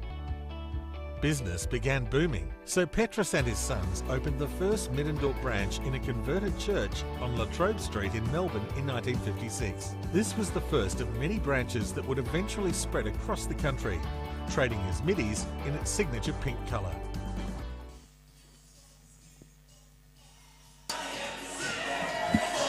Always great to have Middies aboard, a fantastic Australian-owned company. As you've seen that ad from right back from the 1920s, so closing in on 100 years, family-owned and operated here in Australia. We thank them for their support. It's one of the biggest sponsors here of the Sydney Blue Sox. And the Blue Sox, they get a couple back. They keep it close. 4-3 now, the Perth Heat lead the Sydney Blue Sox. And it's the battle we expected in this game 4. Sydney desperate to square the series. Perth just as desperate to take the series and also take the lead in the Southwest Division. So it makes a big difference on the standings for both of these clubs to get a result here in the only game of ABL on this Monday. And just to answer some of the questions on the YouTube chat, we aren't really suffering from the smoke here in Sydney at the moment. The breeze from the north, we're okay there. The fires around Sydney have been contained, although with the stinking hot temperatures tipped for today and tomorrow, everybody is on high alert. And again, at the end of next week, temperatures tipped to soar into the mid-40s here in the west of Sydney. So everyone on high alert, but thankfully most of the smoke hanging around has been blown up into the atmosphere a little bit more, making it a bit hazy up top, but quite clear down at ground level. The biggest threat in Australia at the moment is in Victoria, in an area called the Gippsland region, and they're under massive threat just today. All residents have been asked to leave their homes. Yeah, South Australia suffering also with some fires, so again, it's been a horrible start to summer right around this country. Hope that everyone stays safe and has a bushfire plan to get out early. Kaleo Johnson at the plate just fouls one off that had massive spin on it and just spun foul straight away. Yeah, this is a regular 9-inning game for those that were checking. It is a 9-inning game. It is only the Auckland Tuatara home games that are a regular 7-inning affair. Yeah. Otherwise, 9 innings more often than not here in the ABL. And it looks like the ABL standings page has not been updated. I've refreshed it a few times. The standings haven't included all of the results from yesterday. Glancing at it now. The other comment that we have to just tidy up is, why is there a Monday game? I can tell you that there's a Monday game because Christmas fell on Wednesday this year. The ABL didn't deem it was right for Perth to have to travel on either Christmas Day or Boxing Day. So they travelled first thing on the Friday morning, which meant that it was a Friday, Saturday, Sunday, Monday series rather than trying to play a double-header on Sunday or Saturday, for example. And the other question I've been getting is that, so why wasn't there a double-header over the weekend or some such thing as that? The other clubs played double-headers. But however, it makes no difference. It's a holiday mostly. It's not a public holiday, but most people are on holidays at the moment, including all the kids. And there's a lot of those here today. Yep, well, what happened today, Harrow, was there was some junior coaching clinics out here early. So they got a lot of the junior baseballers to come out here and have a hitting clinic and a fielding clinic with the Blue Sox. Yep. And then that way they could do the holiday clinic, followed by a game. Those kids could stay around and take part in the game. They are the Bat Boys and Bat Girls. They are running out there as the Barter Card Buddies. They got the kids involved in all aspects of the game today. A 1-2 pitch from Harris missing a long way there. That was a 40-foot wrong'un. A wrong'un for sure. And the vendor wagons out the back here. We've got the pizza truck, we've got the burger truck, we've got the hot dog truck. The busiest one of all is the ice cream truck. Also got the helmets back again this year, Harrow. Oh, it was good to see. We missed them in the first round. They weren't around, but the Blue Sox helmets. Couple of different colours. In which you can get nachos and popcorn. Yep. And you can then keep them clean afterwards. Go down and get all the Blue Sox players to sign them. They got them in the ice cream trucks. I hope they're not putting ice cream in them. They're a bucket. I was going to say, if that's the case, in about an innings time, I'm gone. I'm out of here. I'm down to get a bucket full of ice cream. I'll be on my own. So Johnson lifts one high, goes right field side, charging back for it though, Andy Burns, but calling him off is Max Brennan in right field. Brennan got on his wheels, charged into that straight away and called Burns off. So fly ball to a short right field side for Kaleo Johnson, and the Perth Heat brings up the first out here in the top of the fourth. Angela saying that they get it to about 41 degrees in Texas in the summertime. I can tell you, Angela, I was over in Las Vegas a couple of summers ago. You're not going to tell us what happened, in late July. No need to tell you what happened. What happens in Vegas stays in Vegas. Thank you. But I can tell you, for the 6 days I was there, the lowest temperature we got was 109 degrees. There was one day where it got to 119. I can tell you that was withering. Oh, ripped by Alex Hall to centre right field. Can they get to it? Yes, they can. Oh. There's a man out there by the name of Michael Campbell in centre field. He called off Max Brennan, and both of them only had eyes for the ball. I only have eyes for you, ball. How was that for a casual catch from Michael Campbell? He overrun it by a yard and just had to put the glove down by the hip and allow the ball to drop into it down there. And it was a very casual basket catch, if you don't mind. And I'll just throw that back to the infield. It's like shelling peas, even though he had to run about 45 metres to get there. That was a great rip from Alex Hall. All credit to him for hitting the ball so well. What sensational baseball. And again, that would have been close to the fence on most ABL ballparks. This is in terms of the actual size of the field, the biggest field in the ABL. It's the shape. Yeah, it's the shape. It's also almost, as you say, the shape is almost an exact semicircle. From centre field, it's almost an exact semicircle around to the corners. Yep. There are no sharp angles. Well, Jess Williams takes to the ball now and fields that out there in right field. Max Brennan. Couple of hops into his glove, but well hit by Jess Williams. You know, he's had a great outing. He gets there with a bat and he does a job every time. He's got a single to 9 in his first appearance, and that time a single to 9 once again, almost identical. The other one flew and carried a little bit further, I believe, but back-to-back singles to right field from Jess Williams. The Blue Sox will need to be careful here, Harrow, that Tyrell is getting hit hard. At the moment, they're going to fielders. Two out, though. 2 outs in the top of the fourth, but he is getting hit hard by these Perth heaters. Tim Kennelly. He is the danger man, the lead-off. Struck out in his first appearance, double to 9. He made up for it next time, didn't he? It was a two RBI double. Yep, that knocked Ryan Zimmerman off the hill. Williams goes. Does he make it? No, must have just missed Andy Burns as Williams slides in. Well, he's got a set of pedals on him. Well, Murphy thought he had him. Murphy was a little bit disappointed behind the plate, but didn't look like the tag got there in time for me. It looked like a pretty good call by the second base umpire, Trent Thomas. Close, but no cigar.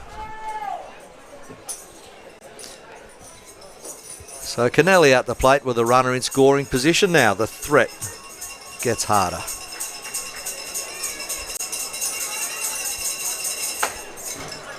Good steal by Williams. And Kennelly very patient at the plate. 3 balls, no strikes. Tyrell Harris on the mound, as you can see.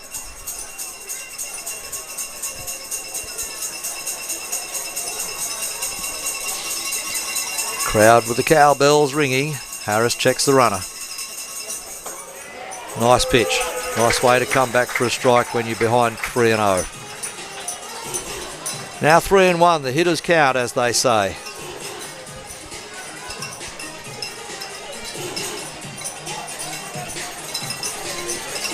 Thanks to Phil, who's filling in a few of the divisional stats, the actual correct ones. He's done them up himself. He's a bit of a stats guru, Phil, and he's filtering them through there on the live chat for everybody to see exactly how the standings are. And Kennelly walks.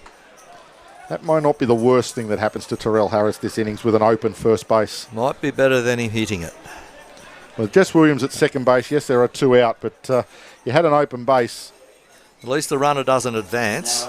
It gives more opportunities for the Blue Sox to get an out with the force, even though they only need 1 more. The more opportunities you get, the better. Pete Cosma steps in now for the Heat.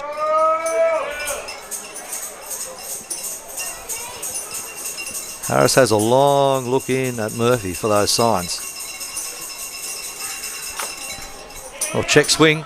It's in front. It's in play. In front of the plate. It's now in that play. came off the batter. This is going to be a very interesting call. I expect Blue Sox manager Barclay out there. Here he comes, almost on cue. That ball bounced on home plate, went straight up in the air. The runner shuffled towards first base. Murphy shuffled towards the ball. The ball then hit the batter on either the shoulder or the helmet. Now Tyrell Harris was screaming that the ball was in play. Sorted. Shane Barclay comes out, speaks to home plate umpire Taylor, who says no, he had not left the batter's box yet. He asked the correct question the right way. Jordan Taylor said no. He got a clear answer. He was still behind home plate when it hit him. Yep. Therefore, he is out of play. Therefore, it is a foul ball. In the box. Yep. And so Cosma will stay there. 0-1. Hoo-wee. little bit of drama there here in the top of the fourth inning. All these little things go towards making a good game of baseball. We're in for an exciting afternoon. We're almost at the halfway mark. We'll run through my understanding of the rule, Harrow. You must have both feet out of the batter's box To be given out. to then be either hit by the batted ball. Yes. And if either foot is behind home plate or on the line of the batter's box, you are still deemed to be in the batter's box. Yep. And then you will have hit the ball into yourself in foul territory. Runners go. They certainly stand up. No trouble whatsoever. Both runners on. We've now got Williams standing safely at third base. Tim Kennelly at second. Good double steal there. 2 runners in scoring position for the Perth Heat. 2 out here in the top of the fourth inning. Pete Cosmo remains at the plate. Tyrell Harris on the mound with a 2-1 count.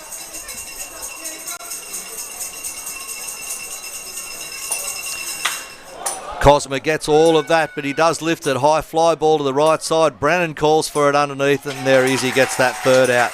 Max Brennan gets that third out on the Perth Heat. Fly ball to the right field side off a hard hit ball from Pete Cosmo. Very high in the sky. So halfway through the fourth inning here at Blue Sox Stadium, it is the Perth Heat 4 runs, leading the Sydney Blue Sox 3. And if you'd like to join us up here in the Skybox, we'd love to be able to chat to you, give you a shout out and work out exactly what's going on. Send us an SMS, the number 0412 203 068. That number again, 0412 203 068. You can also send us a tweet.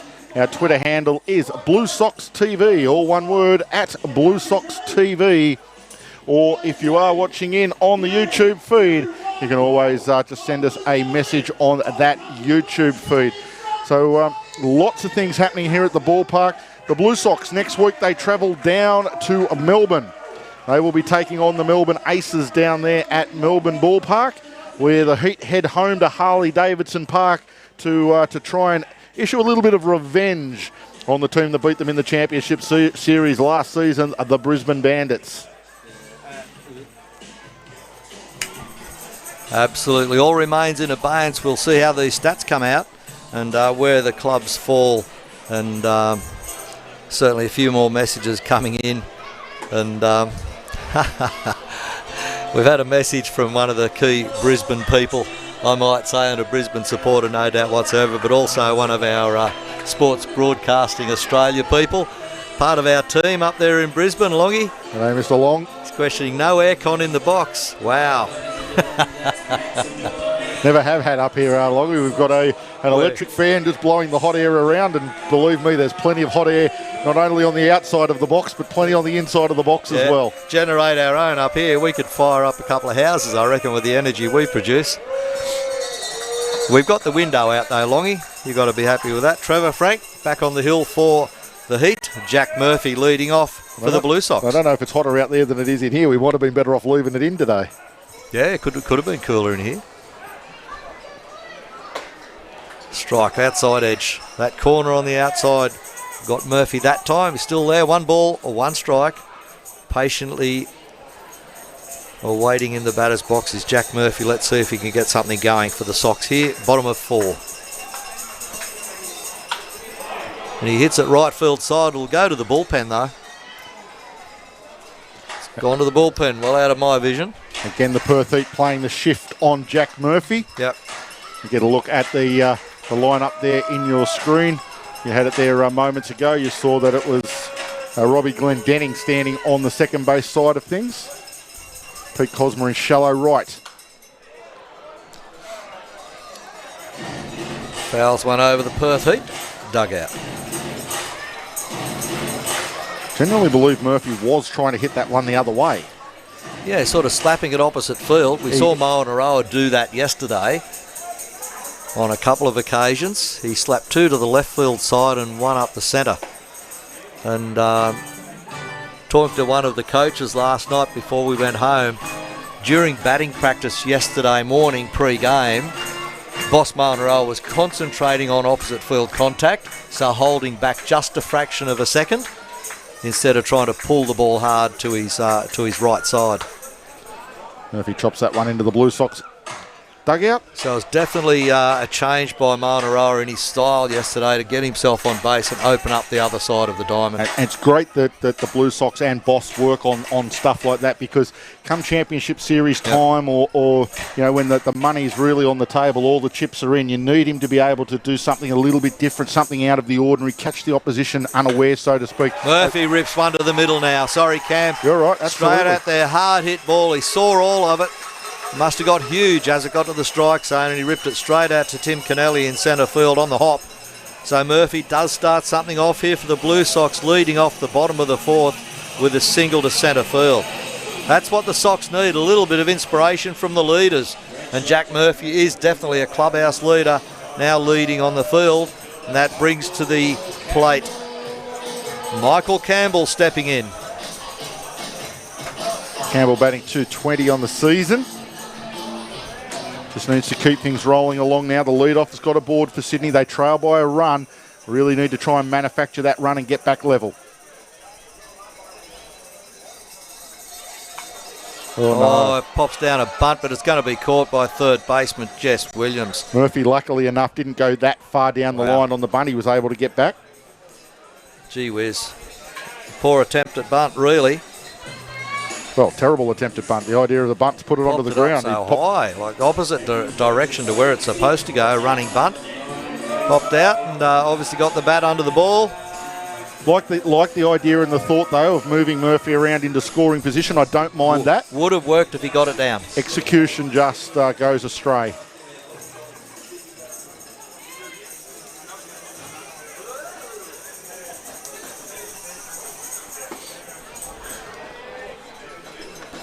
So Max Brennan at the plate now. Takes the first pitch for a ball. The third base coach today is not Brian Murphy. He has that job of work we talked about earlier. Yeah, Jason Dormer looking after that. Brendan Kingman on the first base side of things for the Blue Sox. He's the first base coach. They try Another again. Attempted bunt that's gone well and truly foul. I don't know why Max didn't realise where that one went. I think he actually thought he got it a little bit better than he did. He actually he did the job, put the ball down on the ground and then just took off and didn't concern himself with where the ball was. So it was a very good warm-up run, Max. If you get the next one down, you'll be sweet as, all stretched out and ready to go. He's okay. He's a young man. Just played 100 games. He can do it. He's fine. Last week in Auckland, so... just check it with the umpire. One ball, one strike. Just wanted to make sure of the count, just in case he goes to drop the bunt down again. Yeah, I think he was, yeah, no, that's right.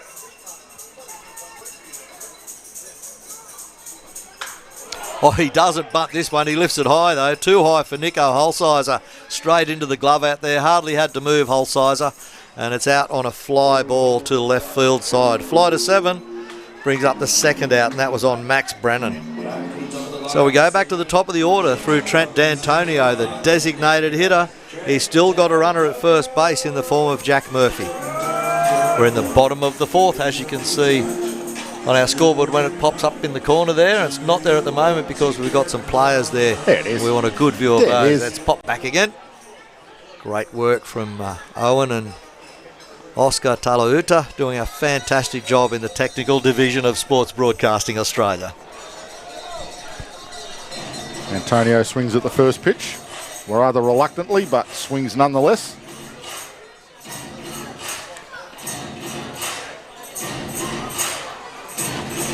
So D'Antonio settles back in. Sydney on the attack with Murphy at first, but 2 out here, bottom of fourth.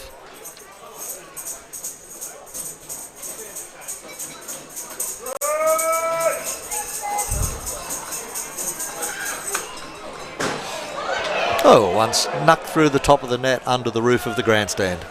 A rare souvenir ball for the people under the shade in the top section of the grandstand. Certainly is. Couple of kids down there, they've got it. Get it autographed later. By the man that hit it, preferably, Trent D'Antonio. That can be the ball that D'Antonio hit out of the ground when I went to Blue Sox Stadium. Backwards.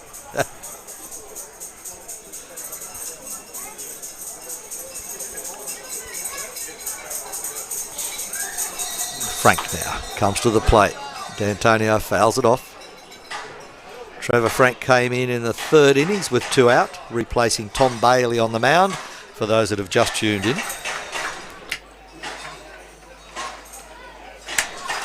And it's a good afternoon to those people that may have just tuned in partway through this game. Let us know who you're supporting. Maybe it's just baseball. A lot of people from the USA tuned in. It's an ideal time to watch a game over there, depending on what state you're in. State of consciousness being the best one. Often a state of denial if you're over here supporting the Blue Sox. It's all going fine, Harrow. It's all fine. It'll be fine. Stay positive. D'Antonio back in again. 1 ball, 2 strikes on the designated hitter. Trevor Frank dealing. Goes straight to shortstop, the ground ball. Glendenning gets that and feeds it off to his first baseman, Kaleo Johnson. I thought he might have got that out at second. Yeah, I think he picked it up thinking the double play and then realised there was 2 out. He could have gone anywhere he liked, so he just decided to flip it across to Johnson for the out. So he did. 3 out now for the Blue Sox in the bottom of the 4th. No score on the board. The scoreline after 4 completed from Blue Sox Stadium in the west of Sydney. Perth Heat 4, Sydney Blue Sox 3 runs. Brett International Sports is the manufacturer, distributor and supplier of some of the finest baseball equipment that is endorsed by the Brett family and of course led by Major League Baseball Hall of Famer George Brett. Founded in 1999, Brett International Sports is more than just a family business. It's a company dedicated to providing baseball and softball enthusiasts of all ages and skill levels easy access to premium baseball and softball equipment at affordable prices. The Brett family's many years of professional playing experience, coupled with a world-class product development team, ensures that every Brett product developed and sold around the globe is carefully crafted by the best field experts possible and held to the highest possible level of standard of quality and consistency. Check out the massive range online at brett-sports.com. Brett International Sports are proud sponsors and suppliers of the Australian Baseball League. And that they are. Brett Sports doing a fantastic job across Australia, and it's all just outstanding, our sponsorship support that we get here, not only for the broadcast but for the Sydney Blue Sox themselves and baseball in general. And they've all got their signs around the fence. Middies are out there, and of course the Blue Sox, Mytronics, RBI, Brett, and some fantastic supporters such as Bartercard, the operator of the world's largest trade exchange, where small and medium-sized businesses barter trade in 8 countries across a dynamic mix of industries. So if you want more information about Bartercard, go to bartercard.com.au. Middy's Data and Electrical, as we said, we have theirs, and Solar Ray Energy, Mytronics. The list is just fantastic. Design Choice giving us great support, along with Lush Greenery. And all of those websites available, all of those sponsors, as I said, doing a wonderful thing for baseball and sport, and we attempt to give them as much coverage as we possibly can. Leading off in the top of the 5th inning for the Perth Heat, Jordan Cassar steps in to face the pitching of Tyrell Harris. So Harris deals a first pitch ball to Cassar. And we'll continue to bring you the rest of this game, heading to the halfway mark of the game. We started at 12 noon here in Sydney, Australia, Eastern Daylight Savings Time. We've just gone to about 1:40 in the afternoon.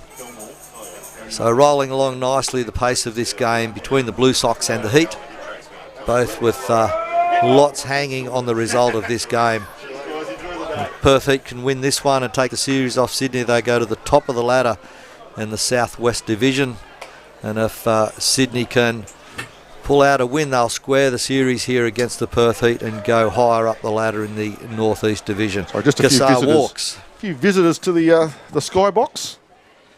The important people from RBI Baseball Australia, Harrow. We had to just take a brief moment out to say hello to them. I just mentioned RBI in my spiel about our sponsors generally, and RBI, an important supporter of baseball, especially in the southwest of Sydney. So Jordan Cassar walks to first, and that brings to the plate Robbie Glendenning. Glendinning, the shortstop for the heat. Tyrell Harris has a look over his shoulder at the runner at first. And now gets ready to concentrate on the plate. Pick-off attempt. A few little tactics there to try and put Kassar's thinking off just a little bit. I want to know how you're going to get Robbie Glendinning out. Haven't been able to get him all series. Well, it may not happen. What have I got him up He to might now? be I've got there him all up to day. 13 from 17 on base. And the rest were. He's certainly got good stats, and he's a tough character. That's why he's batting in the 4th position, I guess. So if I've got my First- daily stats, which are supplied to us, of course, by Yep. by Dan Vaughan and Paul Morgan over there in the West, and thank you very much to those guys. Harris deals up a strike with that pitch. But a Glendinning in his first appearance, a single to centre field, then a double to right field. This is his 3rd appearance. He's facing Tyrell Harris this time around, though. His double to 9 came off Ryan Zimmerman.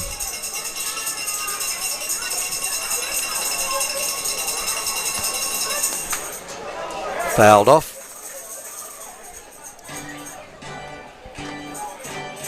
Robbie Glendinning is 19 in his last 52 at-bats in the ABL. Wow. Batting well over 400 with runners in scoring position. Batting 400 in any league at any time is a sensational figure.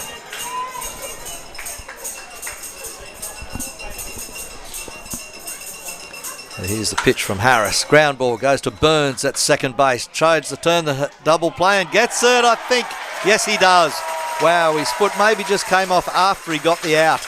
That first base, Connor McDonald, but they did turn the double play. A charging Jordan Kassar goes to Andy Burns, who rounds it off and gets it to Gift and Gopay, then off to McDonald for the other half of the double. So all of a sudden the Perth Heat attack has turned into a double play with 2 outs. Kassar the first out and Glendinning the second out. What a massive bonus that is for the Blue Sox. One of the first times they've got Glendinning in the series, and they get him to ground into a double play. And a good thing that Connor McDonald's 6'6", because if he was 6 foot even, he would not have got to that throw. This one fouled into the grandstands on the first base side, and just makes the grandstand behind first base as Holsizer lifted that one. But he went after the first pitch he saw from Harris. May as well. You're often going to get a fastball first up from Tyrell Harris, so if you sit on it and it's somewhere around the plate, you may as well have a go. Holsizer was out on a fastball from him in his previous appearance, a fly ball to left side, position 7, caught by Alex Howe. So let's see what Harris deals up. This time again tries curve and just didn't break. Stayed up and climbed up and stayed above the helmet area of Holsizer. So Perth Heat are 2 out now in the top of the 5th. The turn of events for the Blue Sox. A check swing on that one from Holsizer. He didn't like it, but he checked it. He should have kept that bat going and had the swing. Goes for a little bit of a walk. He didn't think it was there or thereabouts. However, he had a different view to the one that Jordan Taylor, the plate umpire, had, who called that strike. And they start again. A 1-2 pitch from Harris coming up. And there it is. Gets him swinging outside and sits him down. And Harris just has a little bit of a stare at him. Says, there's your dugout over there, buddy. Go and sit in that one. Oh, so K2 for the third out. Got a feeling you might have said to him, see, I can throw a curveball. I got one past you. And here it is now. Here's one I prepared earlier. 3 down the Perth Heat. We jest, of course, but it was a good out there from Harris. Good pitch selection between him and his catcher, Jack Murphy. Halfway through the 5th innings, it is the Sydney Blue Sox trailing the Perth Heat by 4 runs to 3. Bartercard is the operator of the world's largest trade exchange, where small and medium-sized businesses can barter trade in 8 countries across a dynamic mix of industries. Bartercard has revolutionised the way its members do business, from attracting new customers to conserving cash and increasing profits. Bartercard's world-leading system enables members to enhance their business through a cashless marketplace. For more information, head to bartercard.com.au and check out all the options. Bartercard are proud sponsors of the Sydney Blue Sox. The Bartercard buddies today with the Castle Hill Knights, Harrow, out here in their resplendent green jerseys. They're certainly there, and I have seen another team over near the function room area. I don't know if they went in or were coming out. There was a lot of them gathered around there in yellow and green. A different club again, so we'll find out. We'll just check them. I can see a few of them down on the first base line. I'll see if I can get a... There's always 2 or 3 junior clubs here, and the kids have a ball. Well, as I said, they were invited out for the coaching clinics earlier today amongst some of the other juniors around the league, so good to see them staying around for the baseball afterwards. So we head to the bottom of the 5th inning here at Blue Sox Stadium. Jacob Eunice steps in for the Sox. Second in the lineup. Can he get this going? It's a 1-run ball game.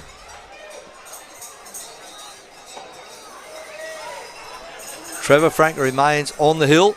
The number 45 has done a good job for the Heat since he came in. It's always going to be a very close game and a tight one this afternoon. Game 4 of the series, Sydney and Perth Heat.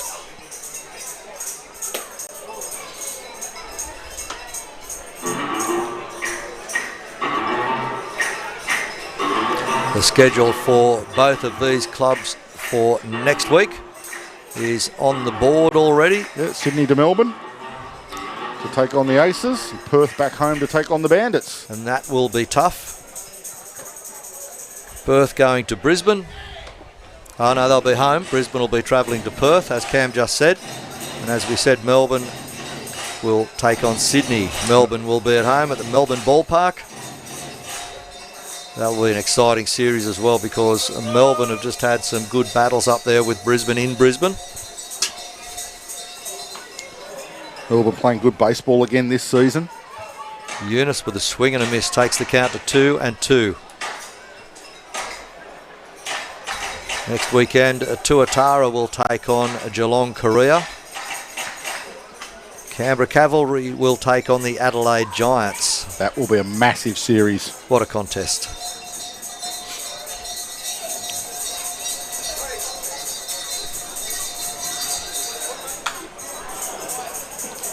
Eunice fouls one off, defending the plate. 2 balls, 2 strikes remain.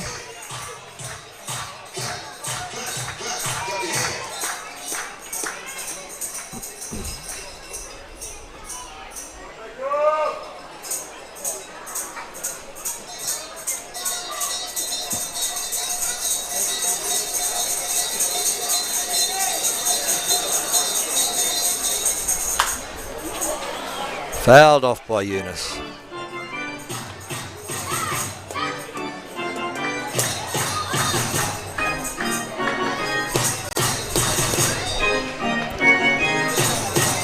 So Jacob Eunice leads off this top of the 5th. He's taking a few pitches out of Frank.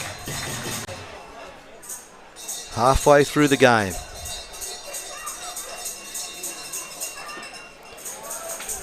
Location over the plate, but down. Well, the crowd still energised, as you can probably hear in our background. Trying to rev the Blue Sox up, trying to find that extra run to get back level. Maybe 2 to put them in front. Give them a new year to go on with. A 1-run ball game through 4.5 innings. That's good baseball. Eunice goes down on strikes as Frank deals up a fastball outside high for him with a little bit of pace off it. And Eunice goes down on a swinging strike. K2, 1 up, 1 down. The Blue Sox, bottom of 5, brings to the plate Andy Burns.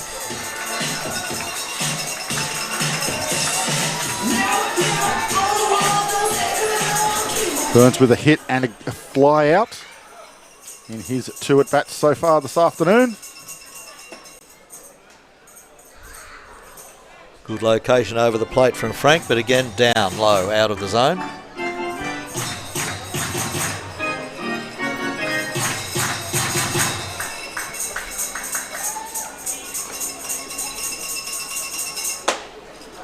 Misses outside that time. So searching for the area. Trevor Frank came in the 3rd innings with 2 out. 2 and 2/3 inning gone when he strided to the mound. Yep. A little bit of action starting to happen again in the Perth bullpen. I will get the binoculars onto that.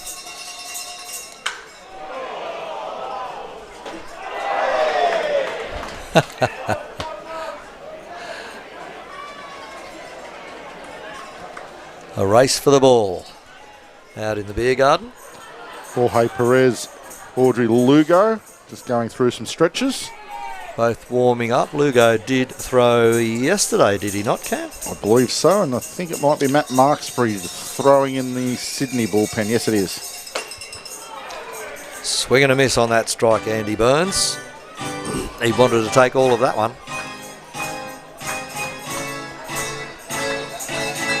Andy Burns needing to play the lead-off role here. Third batter in the lineup, but he needs to get on base to start something up for the Sox. Missing down low again. Couldn't have missed by much, that one from Trevor Frank for the Heat.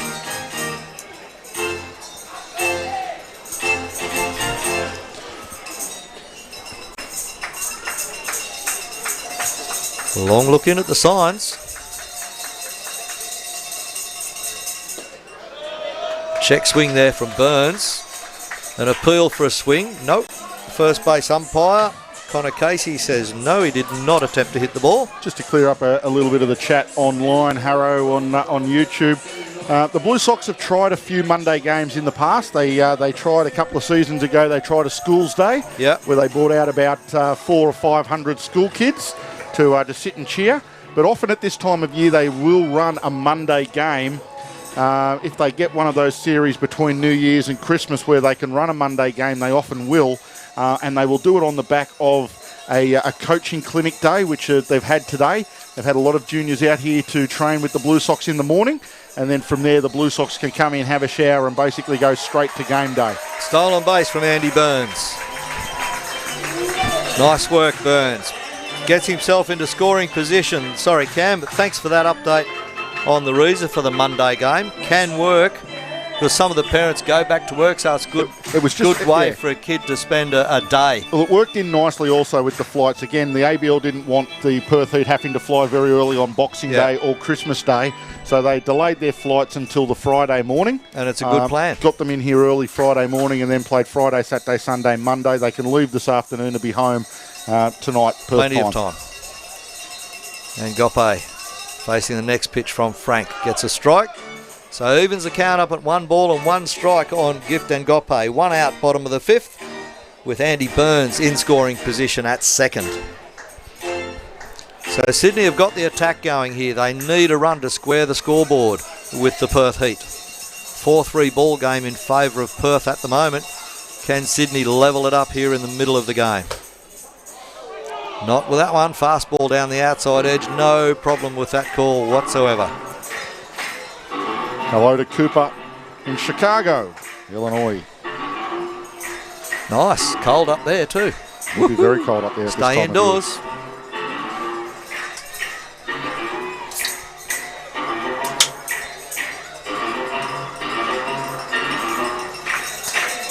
A long time between pitches in this game, I can tell you. It's hot out there, Harrow. It's hot out Gope there. do anything here? Can he get something going? Can he move Burns around? There's only 1 out.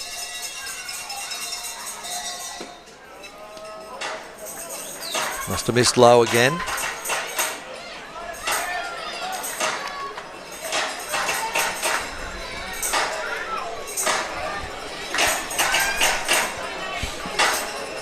It's the crowd, the cowbells, everybody's still active here. The sun breaking through that heavy cloud layer. It's a real sunburn day today. Glad we're in the shade. Right, it's hot. Burns gets a good lead, and Gope takes a swing on a high fastball and goes down on strikes. He got tempted all right. He got tempted up high in the zone. Couldn't make any contact with it whatsoever. Still having words to say to the home plate umpire as he's leaving the whole way. I don't know why. Probably blaming him for having to swing at that because there was one call that was on the top edge of the zone that Gift didn't think was a strike. And then he says, well, I have to swing at that because you called the other one that was high. You're probably going to call that one. Well, he did. sorry, Gift, if you're going to swing through one up there, you've got nobody to blame by yourself. 2 out, runner at second, Alex Howe at the plate. It's okay, though. Gift will bounce back. Alex Howe's third appearance. Achieved first base in the first inning with a fielder's choice to second. And in his next appearance, a massive double to centre field fence. Was a bit centre left, retrieved by the centre fielder for the Perfect, Tim Kennelly. For the Heat, Tim Kennelly. And all the way to centre left. It was just perfect timing in his last appearance to get that drive for Alex Howe. Well, if you were going to say anyone would tie the ball game up, you'd say Alex Howe, wouldn't you? He's driven in all 3 of Sydney's runs to date. If he finds a base hit here, it's pretty good chance he'll drive in Andy Burns, who does run well.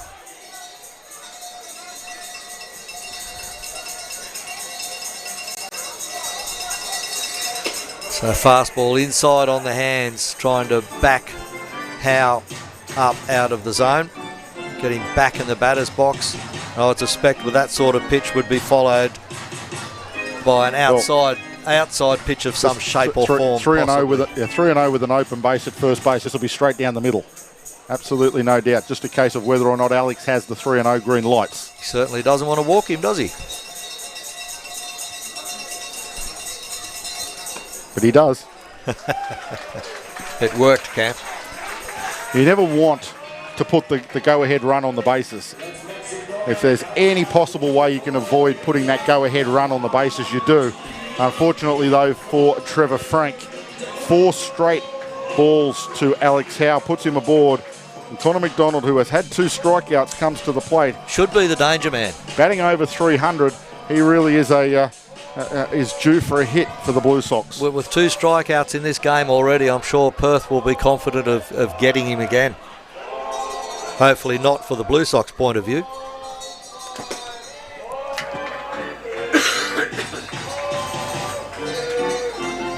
The crowd in front of us calling the balls. Ball 5, now they're calling ball 6.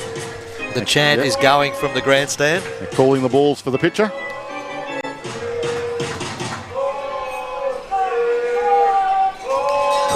So McDonald readies himself at the plate.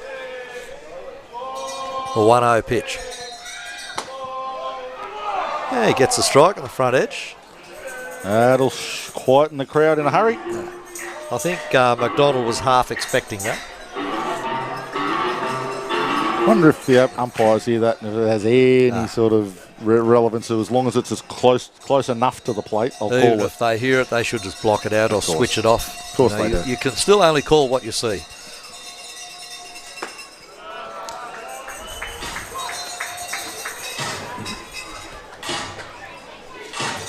You can't have preconceived ideas as an umpire because you don't know what's coming out of the pitcher's hand anyway until it gets there. Correct. Unless, of course, you're Enrico Palazzo in the Naked Gun movies, in which case you're calling it halfway to the plate. 2-1, big pitch here for Connor McDonald. There it is, fouls it off. He knew it was coming. He knew he was going after it to the 2-1 pitch. It's like a 3-1 pitch, only better, only earlier. Yeah. If you're a hitter, you're sitting on that fastball on the 2-1 count. Anything else, you tend to let it go. That breeze looks by the flags that it may have picked up just a fraction over that right field fence. Connor. Next pitch. 2-2 pitch coming with 2 out. Oh. Just low. Certainly low. It's hard to tell when it's still tracking over the grass and you think, oh dear. I think McDonald just having a little chat with his bat there as he gets ready for the next pitch. Full count pitch coming up from Trevor Frank to Connor McDonald. The 3-2 pitch. Calls time, steps out. Got the Blacktown blowflies around him at the moment, brushes them away. Takes a breath, refreshes and steps back in.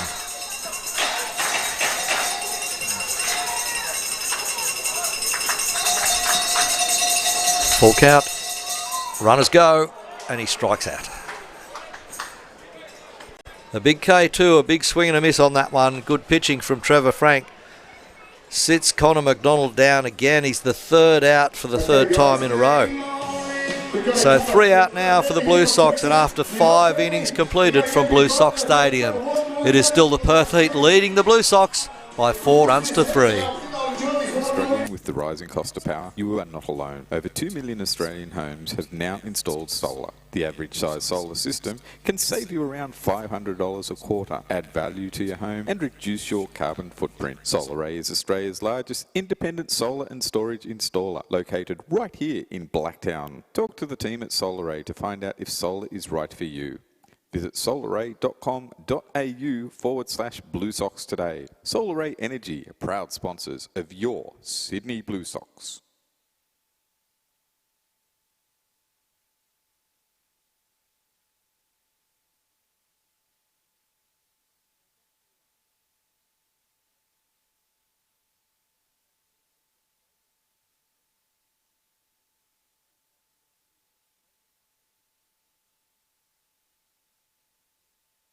And back here at Blue Sox Stadium, we're heading to the top of the 6th inning. A shout out to Allison, who was involved with the Lehigh Valley Iron Pigs. We had a very good intern from here at the Sydney Blue Sox. Kate Orme was over there at that organisation for a little while. She's now over in the West, over in Perth. She's dealing with the West Coast Eagles AFL club and playing in the AFL women's competition. So shout out to Kate if you're tuned in. It was great working with you for a couple of seasons here at the Blue Sox before you went over there and chased things off. Love the Lehigh Valley Iron Pigs, some of the bacon merchandise that they sell. Jump online, have a look at their website. Some fantastic stuff they have over there in Allentown in Phillies country. Reece Hoskins, of course, major leaguer for the Phillies. He was here at the Blue Sox for a season. Went back to Lehigh and lit up Lehigh. And, of course, then got the call up to the majors with the Phillies. So here to the top of the 6th inning, Terrell Harris still dealing. He'll throw one pitch to Boyarsky and he will line it into centre field. So not wasting any time, Ulrich Boyarsky, he lines it to centre field to start things off here in the top of the 6th. So one pitch and we've got a line hit, and Shane Barclay on his way to the mound for the Blue Sox. So we were saying in the last innings that Tyrell was starting to get hit and hit hard, and the Blue Sox obviously aware of that. And they are going to call it a day on Tyrell Harris. He's done a good job getting through a couple of innings unscathed, but his day is done. The Blue Sox will go to the pen, and it looks like it might be the lefty Matt Marksbury coming to the mound. Yes, it is. Now, there's an interesting story for you folks that don't know much about this gentleman, Matt Marksbury. We hope to get an interview with him. Unfortunately, due to some of the landmark that happened during this series, in fact, Eunice's 300th, Tim Kennelly's 300th, Alec Howe 200, Max Brennan 100 for Max and 100 for Ulrich Boyarsky. We didn't get a chance to talk to Matt pre-game. Matt Marksbury did make it to the major leagues with the Atlanta Braves. Hell of a ride on the way. We'll bring you that story hopefully in the next series against the Tuatara, but suffice to say, a bus accident left him in hospital for a period of time, followed by an illness that left him in hospital for a period of time. Still battled a way to make it to Major League with the Atlanta Braves. So a big story on his baseballing career, Matt Marksbury. Comes in struggling a little bit for the Blue Sox this season. Hasn't been at his best.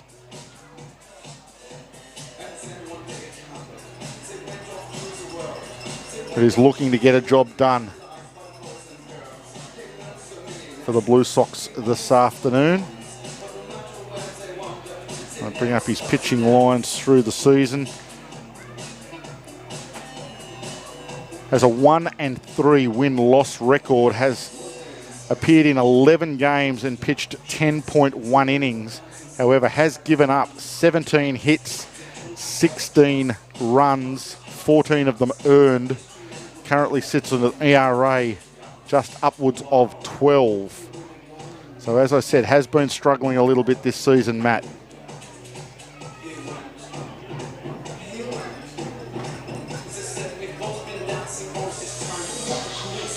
So he's done through his warm-up pitches. Bojarski heads back to first base after a discussion with a couple of the coaches, and Brooke Knight heads to the third base coach's box. So there might be a little bit of a plan in action here for Kaleo Johnson, who's flied out both of his previous at-bats this afternoon. We'll see whether they come up with something a little bit different. Jacob Eunice is playing it seriously. He's in on the grass at third base. A show bunt. A bunt goes. Murphy will have no play. The bat withdrawn or not? I don't know that the bat was withdrawn. I'd have asked for a swing if I was Murphy. They're going to say the bat was withdrawn. It was a high fastball from Marksbury. Bojarski takes second base. No throw from Murphy, and now insurance run for Perth Heat gets to second base in scoring position. Again, the corners play in, playing safe on Johnson, who swings away, fouls this one over the grandstand, out of play, 1 ball, 1 strike.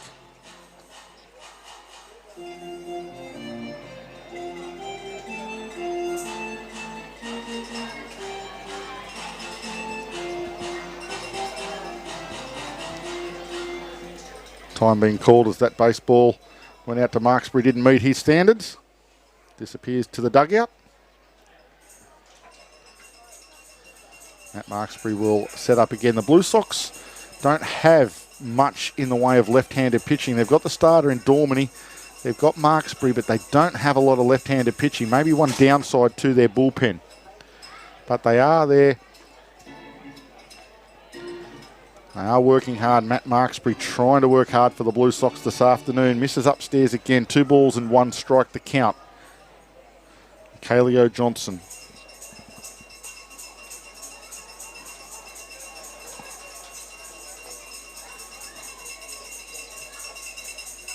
Two-one pitch swung on, popped up into foul territory. Eunice has a look, decides it's well out of play, lets it go.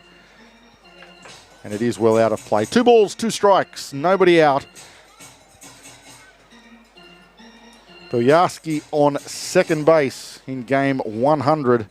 Gets himself a hit in his 100th. So that will be one for him to remember.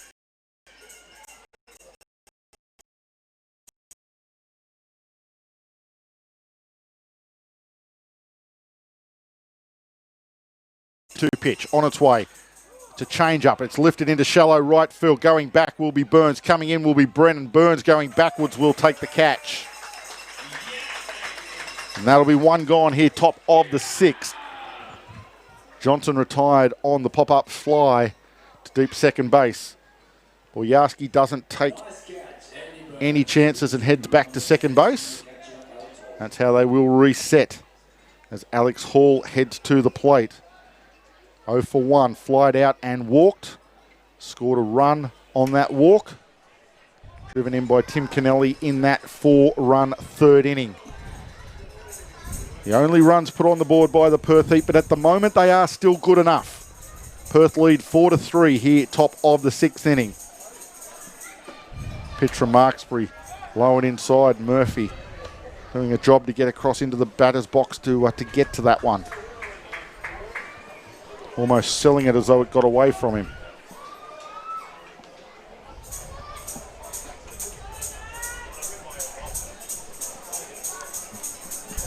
Just quickly ducked outside for a moment, Cam, and I can tell you there's a good crowd in here under the roof. We can't see them on our shots, but they're all in the shade. Oh, deep drive to left field. It's long enough, but it's not straight enough, unfortunately, for Alex Hall. It was plenty deep. And fortunately for the Blue Sox. It would have been a 2-run bomb, but it crossed the fence almost in the middle of the Perth Heat bullpen, which is about a good probably 5 or 6 metres on the wrong side of the foul pole if you're a Perth Heat supporter.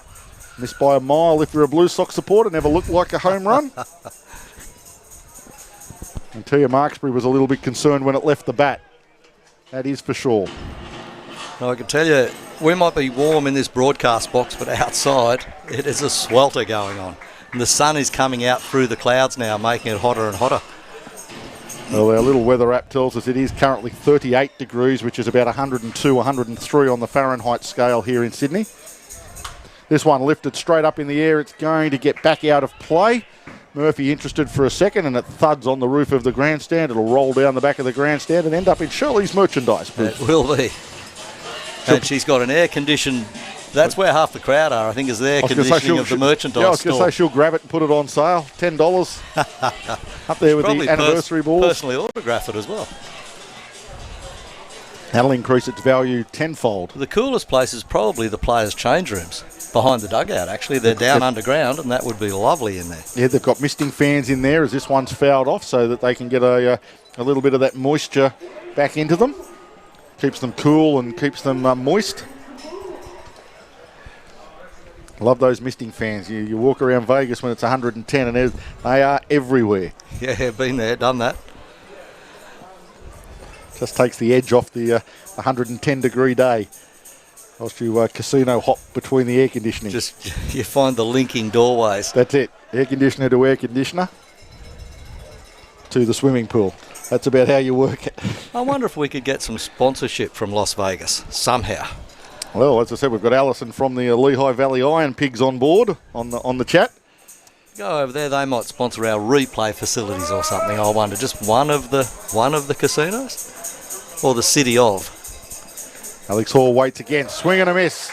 Marksbury finally gets his man. Took him a while. Alex Hall did a nice job in that at bat, fouling them away and staying alive. Pitch after pitch, but Marksbury gets his man in the end, and a big second out for the Blue Sox with Ulrich Bojarski stranded at second base at the moment. Looks like they... I thought Jack Murphy was signalling for an intentional walk, but... I thought the same. These days there is no signalling for an intentional walk. The coach yells out to the umpire, holds up four fingers. Put him on. Yep, holds up four fingers and the batter walks up there. Murphy was just adjusting some of the outfield. Well, Williams has had two singles to the right field side. I think he was moving. You see Giffen Gope playing almost directly behind the runner. Yeah. Andy Burns is almost in what you would call the first and second base hole, even though he's still playing at a second base depth, as Murphy picks one up out of the dirt. Oh, I can tell you, if Williams turns on one like he has the previous two at-bats, that's going to score the run. That's all it's going to take. Will. I think he was also moving Michael Campbell over from straightaway centre field onto the right side of centre field. Marksbury very meticulous with the ball he throws. He won't throw one that he's thrown three back so far, Harrow, that have come from Murphy. Okay. He's got them looked in the glove and just rolled them at the Blue Sox dugout, so I don't want that one. Maybe. Sweat, a little bit greasy in today's conditions. This one misses downstairs, again falls behind the hitter. 2 balls, 1 strike on this occasion to Williams. As you said, 2 for 2 with a run scored, both singles to the right side.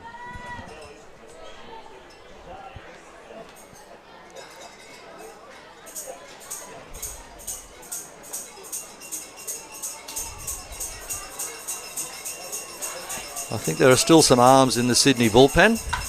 This one lifted into foul territory beyond third base. Eunice has a read on it. He has to come forward towards the plate. He's circling around underneath it, but he gets it in the end, and that's what the Blue Sox needed. Jacob Eunice tracks down that foul fly ball just on the outside of third base side of things, and that will do the Heat here. They have been retired in the top of the 6th. They strand a lead-off single, and Ulrich Bojarski, he will steal second and go no further. And that is where the Heat will lead it. They are stuck on those 4 runs which they scored in the 3rd inning. As we head to the bottom of the 6th inning, it is the Perth Heat 4, the Sydney Blue Sox 3. For all your printer and copier needs, speak to the professionals at Mitronics. Mitronics are Australia's largest brand independent office equipment and supplies company. Mitronics are proud to be wholly Australian owned and operated and stock all the best and most famous brands of printers and copiers. Mitronics guarantee to better any valid Australian quote, so you can be sure you're getting the best value and service when you buy or lease your chosen product from Mitronics. So jump online and check out their massive range of printers and copiers and all of the other services they provide, including mobility. Mitronics.com.au. Mytronics are proud sponsors of the Sydney Blue Sox. And that they are. They are fantastic sponsors of baseball generally. They are involved in juniors and ABL level at the Blue Sox, and they are a fantastic national company. Some changes afoot now. And Perth Heat changing this up a little with a change of pitcher for the Heat. Trevor Frank leaving the game. They've gone to one of their guns. Dan Schmidt. Bottom of the sixth, and his dad's watching.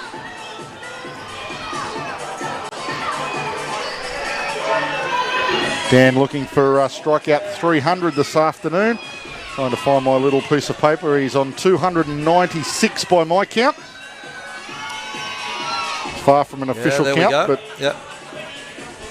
start of the series on 294. He's had two since then, 296.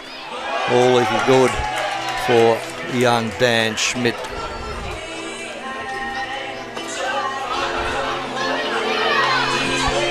And bound to be a threat to the Blue Sox. My ground announcer just wanted to know how close he was to 300 as well, Harrow, just in case he brings it up in this this little stretch. Hey, very good. They're trying to get across all of the notables in the league. And it's that time of year, isn't it, when all this sort of stuff, all these numbers are going to roll around very quickly. But it's something that deserves to be recognised when somebody can bring up a landmark. Absolutely. Like Tim Kennelly's 300th game, like Jacob Eunice's 300th game. Should Dan bring it up here, 300 strikeouts in the ABL. Now he's got Jack Murphy stepping in. I am thirsty. You've got Dan Murphy on the mind. It's Christmas time. I am thirsty. Number 51, Jack Murphy steps in for the Blue Sox, but this time as a right-handed hitter, not the left-handed that he's been in so far today. And you notice the moment he bats from the right side of the plate, they don't shift on him. He pops this one up into foul territory behind first base to the fence and just out of play. Maybe a reach over that fence there might have been enough to get Kaleo Johnson to the ball. He gave up on it a half a yard from the fence when he got the fence call, and that ball literally dropped a foot outside of the playing arena. A missed opportunity, maybe. Well, Murphy lives again. That is the main thing. We're in the bottom of the sixth inning suddenly. Murphy fouls another one off to stay alive.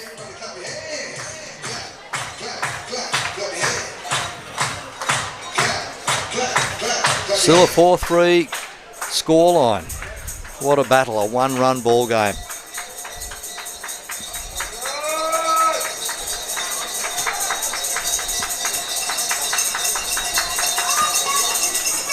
This is low and outside from Schmidt, trying to get Murphy to chase. Murphy disciplined enough to stay away.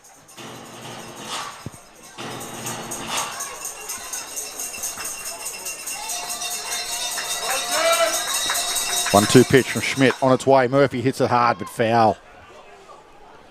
Do you think Murphy's a better hitter from the right side, to be honest? I think he's more powerful from the left. I think he's a better hitter from the right. About to say the same thing. My view is he looks more confident and more comfortable from the right-hand side. When he goes to the left, he just looks a bit awkward to me. I think he's all power from the left, and it's pull power. I don't think he has the opposite field ability. This one he lifts out into centre field. Should be a pretty standard play for Tim Kennelly. And is as he takes that catch out there in centre field. Jack Murphy first out here, bottom of the sixth inning. It was still a long hit though. It did go deep, but just a pop too high. Dan Schmidt pitching there, gets his first out with a fly to centre field.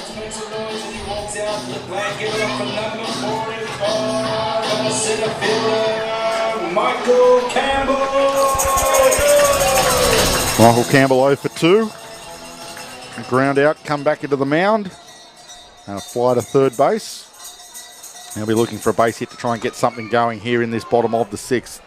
Schmidt starts him off with a strike.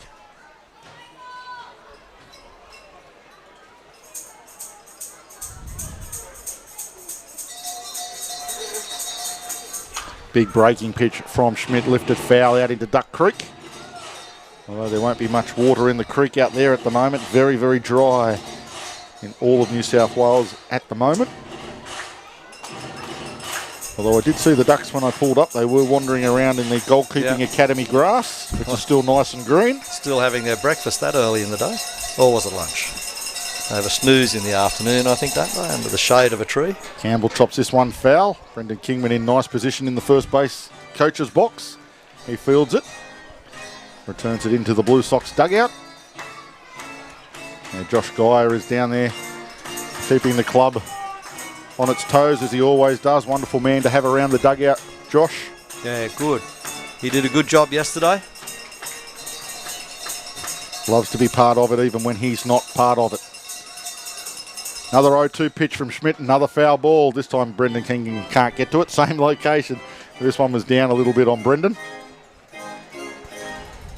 This one's going to be hoiked up onto the family hill.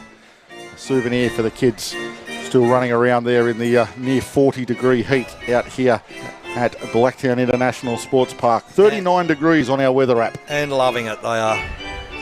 Michael Campbell steps in again. Another 0-2 pitch from Schmidt. Just misses upstairs. Oh, that's a brave leave from Michael Campbell. We've seen a few of those on the top edge of that strike zone called. That was a very, very brave leave by Michael Campbell. Gets away with it on this occasion. Continues his at-bat. 1-2 pitch on the way. This one is driven straight at Robbie Glendenning. He comes up with it. Fires across the diamond to Johnson. Campbell quick, but not quick enough.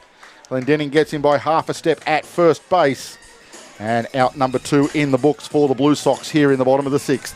Glendenning looked comfortable with that, but in the end he knew he had to make it a perfect throw, with the wheels of Campbell making it a close play in the end. 2 up, 2 down, the Sydney Blue Sox in the bottom of the 6th inning. They trail the Heat by 1 run. Max Brennan, 9th batter on the lineup. His turn at the plate. He's grounded out to third base and had a fly ball to the left side as well. Can Max Brennan start a 2-out rally for the Sydney Blue Sox? They need to get something going. They have not scored since the 3rd inning themselves. The pitchers have really settled into some good work. Trevor Frank, very, very good for the Heat. Tyrell Harris doing the job for the Blue Sox. Now Dan Schmidt. It's a called strike on the outside edge to Brennan. Gets ahead, 1 ball, 2 strikes. 2 out, bottom of the 6th. The Perth Heat hanging on by 1 run at the moment. It's 4-3 that they lead the Sydney Blue Sox.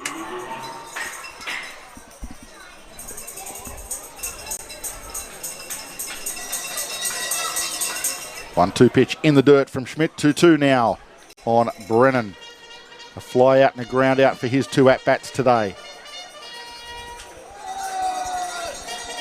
Funky Phil just loading up his water balloons again, making sure they're nice and cold for the crowd once he starts bombing them again. This is outside. I can tell you the first batch he had today, I saw him getting them out of the fridge, Harrow. He must have done a batch really early and He's serious. And he had them down where the ice bags are. There was a whole bundle of them. There must have been 50 of them down there chilling in the ice cabinet. Those hard ones that are made of ice are for the people he doesn't like. This one chopped foul down the third base side, out of play. Full count on Max Brennan. Now, they weren't quite snowballs. Okay. But they certainly would have been nice and chilled. No doubt he's a cunning man. He's got a bit of a plan going on somewhere. We just don't know what it is until it occurs. I have a cunning plan, my lord. He is the Baldrick of baseball. He is certainly that. Good likeness. Full count. It's a little chopper up the middle. It's going to be a tough play for Cosma. Oh, does it easy, does Pete Cosma. It was a tough play. He was off to his right, ranging across second base. Had to turn and throw across his body, and does it well in the end. The Blue Sox go 1-2-3 here in the bottom of the 6th. They add nothing onto the scoreboard. And after 6 completed innings here at Blue Sox Stadium, it is the Perth Heat leading the Sydney Blue Sox 4-3. In 1928, Petrus Cornelis Nicholas Middendorp founded his business, Middendorp Electric Goods Supply Company, selling imported light globes, vacuum cleaners and other electrical products. Business began booming, so Petrus and his sons opened the first Middendorp branch in a converted church on La Trobe Street in Melbourne in 1956. This was the first of many branches that would eventually spread across the country, trading as middies in its signature pink colour.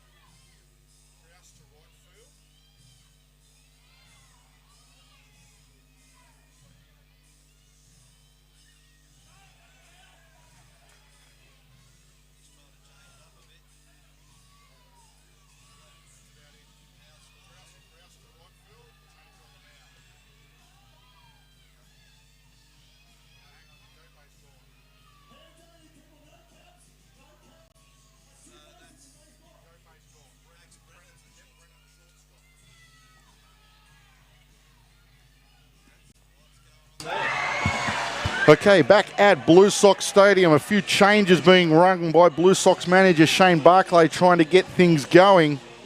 Change on the mound first and foremost. Marksbury did his job and got through that top of the 6th inning. They've made a change and gone to Luke Wilkins on the mound. So Wilkins comes into the game on the mound for the Blue Sox. Michael Krause comes into the game. He will play at right field for the Blue Sox. Max Brennan will move from right field into shortstop to replace Gift Nagope, who comes out of the game.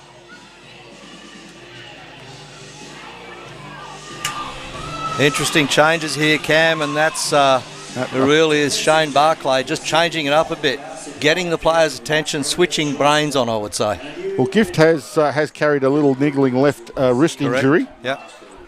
So he may have jarred it on that last at bat, something like that, and decided that we'll put it on ice for the rest of the day. And because their next game is Thursday night. It's a short break. Yep, give him the afternoon off. It is oppressively hot out here. As Wilkins starts things low to Tim Kennelly, the top of the order for the Perth Heat, to lead off the top of the 7th.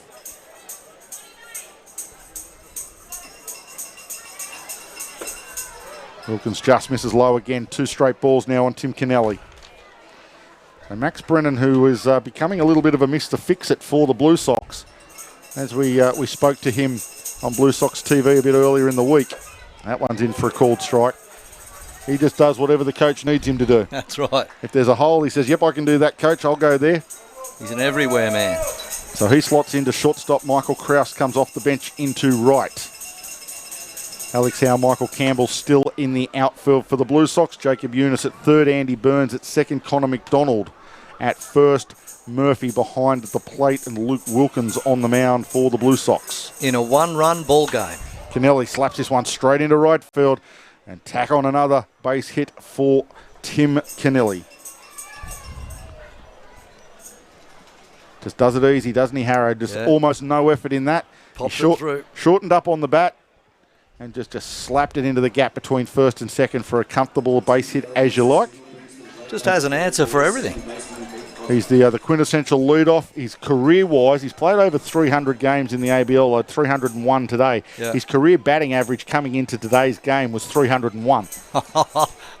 How coincidental is that? So that was a little fun stat that floated around, but he has gone 2 for 3, so that average is on its way north, not south. Dives back to first base as Wilkins looks him back. Yeah, just to get his shirt dirty, that's all. Prove he played. Yeah, that's right. Cosma at the plate. Cosma 0 for 2, had a walk and scored a run in the 3rd inning. Struck out, flied out.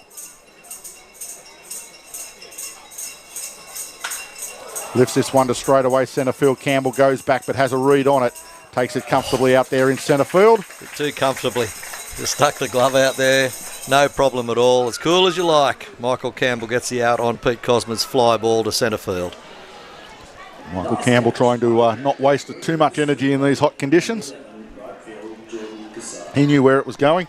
Into his glove. He didn't have to run far. Put his glove there and said, Oh, there it is. It's safely in. Now the big 2 for the Perth Heat. Jordan Cassar followed by Robbie Glendinning. The pressure never stops. Kennelly on first, always a threat on the bases. We saw him and Cosma moving together in that third innings as Glendenning, I think it was, that slapped a double to score them both. Certainly did.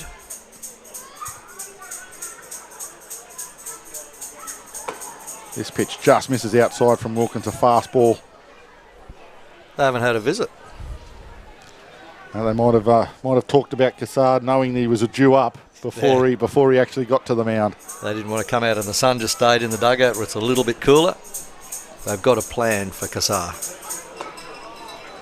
Pitch misses down. Luke Wilkins is baffled as to where that one missed. Yeah, he just wants a clue. He just asking, he said, I thought that was on the zone, and home plate umpire said, nope, missed down. Jordan Taylor behind the plate today. Connor Casey at first, Trent Thomas at second, Bob Crawford at third, the umpires for today's game. This one hit hard to right field. It's up on that breeze. It's Michael gone. Krause to the It's warning gone. track. It is out of here. A 2-run shot from Jordan Cassar, and Perth blow it open. It is 6 runs to 3. Perth leading the Blue Sox. Straight over centre, right field, over the RBI sign. Baseball, softball training facilities at RBI. Straight over there, cleared it by several metres. You could just read the body language of Michael Krause, who, once he got to the warning track, he just stopped. He knew it was gone into the clear. That's 2 bombs from Cassar in 2 games. It's gone into the baseball garden. That was well hit. Again, the breeze, as we said, coming from left to right field, so sort of helping it a little bit. But it still had enough carry to go to one of the deepest parts of the ballpark and sneak over the fence for a 2-run home run from Jordan Cassar. 1 out in the top of the 7th innings, and the Blue Sox now trail the Perth Heat by 3 runs. It is 6-3. A long way back now for the Blue Sox with only 9 outs available to them. At the back end of the game, makes it tough. Glendenning, the threat never stops from the Perth Heat. On 1 the ball and 2 strikes to Glendenning. Heat chasing down a series win here today, and they really want to get it so they can get on top of that division. Yeah, as I said, that will take them back to the top of their Southwest Division. And then they have the reigning premiers coming to Harley-Davidson Park. Hit hard at Eunice. Nice hands. Jacob Eunice comes up with it, makes the throw for the second out. That was a hard hit ball at Jacob Eunice, and it almost handcuffed him. It got his glove hard in on his left hip. He had to stay with it and stay calm, confident, and with nice soft hands. He did that, came up with it and made a good throw on the end of it. And doesn't he look so comfortable when he does that? It looked awkward. It looked like it might have even travelled through, but he just cut it off and then took his time, got his footing and made a good throw across the diamond. That'll bring Nico Holsizer to the plate. 0 for 3 today. In fact, 0 for 2 with a sack fly. A fly out and a strikeout.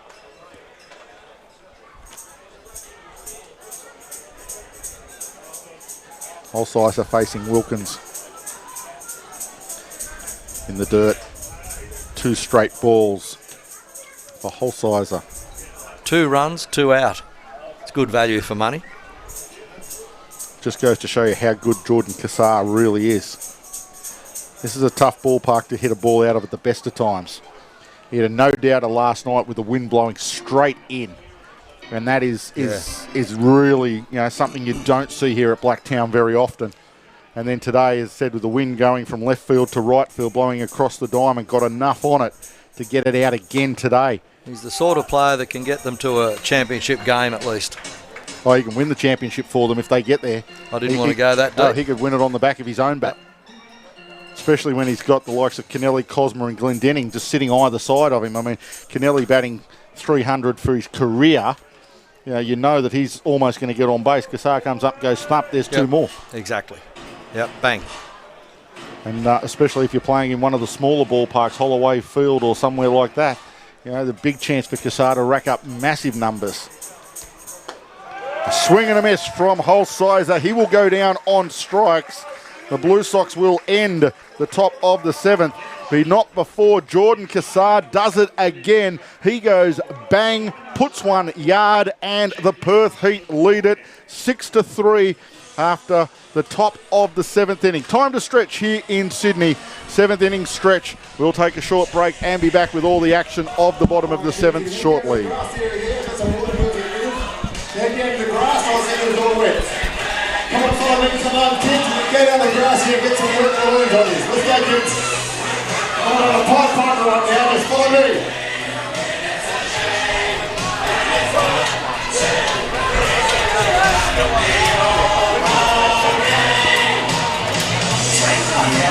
Everyone down here in me.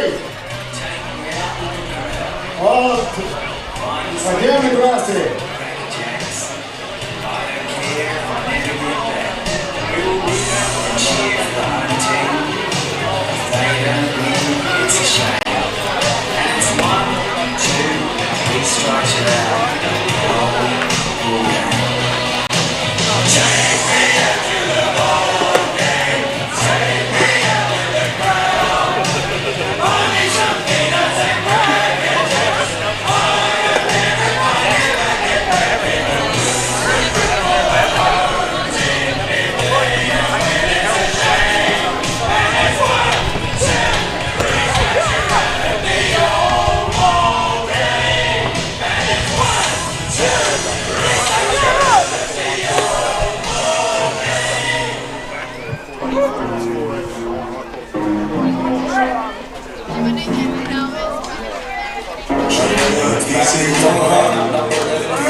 And back here at Blue Sox Stadium, we are going into the bottom of the 7th inning.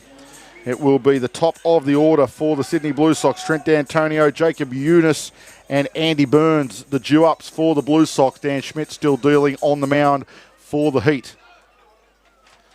As the Blue Sox try to get back into this one, claw their way. They were 1 run down going into the 7th. Now find themselves 3 runs down here in the bottom of the 7th.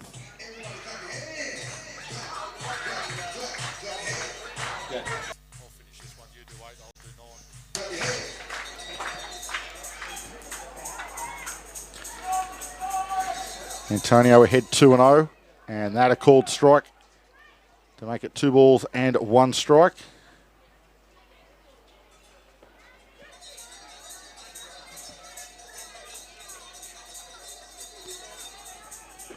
Two-one pitch, misses low, 3 balls, 1 strike on D'Antonio. He drew a walk to start off the game for the Blue Sox. As I said, is leading the league career-wise in walks. The only player to have gotten 200 walks. On this occasion, though, slaps one straight at Robbie Glendenning. Throw a little bit on the high side, but handled comfortably by Johnson at first base. Antonio down on his 2nd ground ball to shortstop. Has also had a fly ball to shortstop today to go along with that walk. Brooke Knight heading out to the mound. That might be it for Dan Schmidt. Can't see too much action up in the bullpen. As it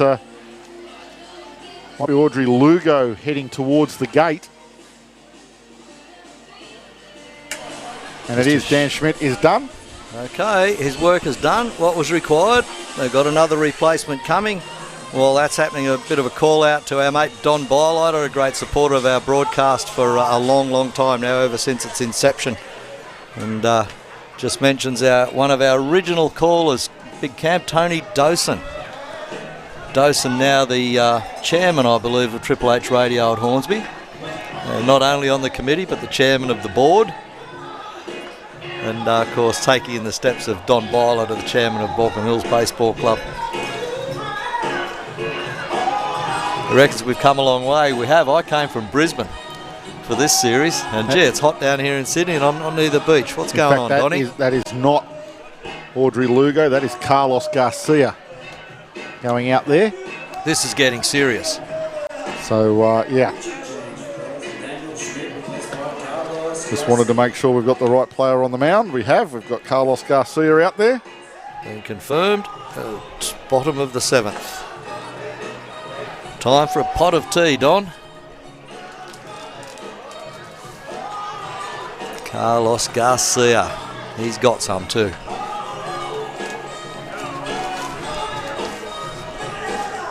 So I believe I mentioned yesterday about the Baulkham Hills Club and the broadcast and the commentary. Don Boylett are trying to follow in our footsteps. He was doing a bit of commentary, wasn't he? We heard him the other week. Along with Phil Hammer, apparently. I wondered whether that was...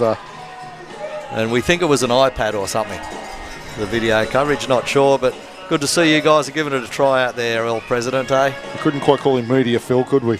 No, we couldn't. No. He has had an attempt with us at interviews. Now to Carlos Garcia on the hill for the Perth Heat. From the Dominican Republic is Carlos. They're always tough.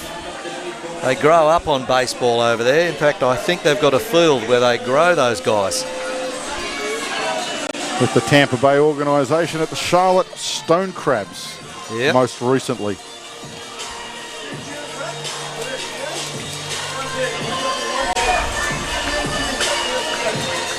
He is set to go against Jacob Eunice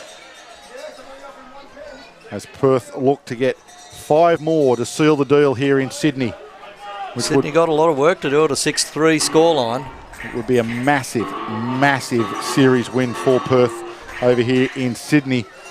And as we did some manual updating of the standings, and thanks to a couple of the chatters that did mention it, Adelaide did actually win their game yesterday against the Tuatara, which will take them to a 16-8 record, which means that Perth win today. They can't quite get them yet. Yeah. I'm surprised the standings are not updated at the moment. There may be a problem back there within the system somehow. Today's game results are certainly on there. The scores tab is working fine. Up to date. Showing top of the 7th inning, 6-3 scoreline. We're now just in the 7th with 1 out, bottom of 7. Eunice 1 for 3, had a double, scored a run, couple of strikeouts. Ahead 2-1 in the count. 2-1 pitch lifted into centre field. Shallow centre field going backwards. Cosma coming forward. Kennelly coming forward. Cassar. And Cassar will take it.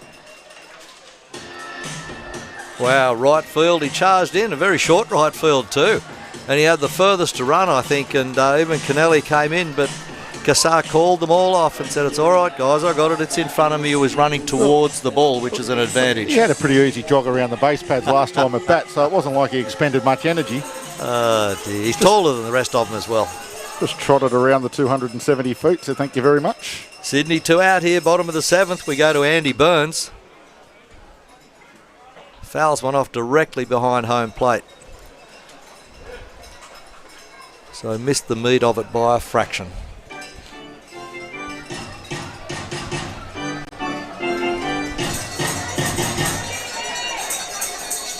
And playing umpire Jordan Taylor doing the cleaning up of that foul ball. If it isn't hot enough wearing all that umpire's gear. Too hot for the bat boy. He had to go and do the bat boy's job as well. Burns takes the next one, 1 ball and 1 strike. Almost feel that hot breeze blowing in now, Harrow. It's a warm breeze blowing here in the west of Sydney. Blowing outside, ball 2.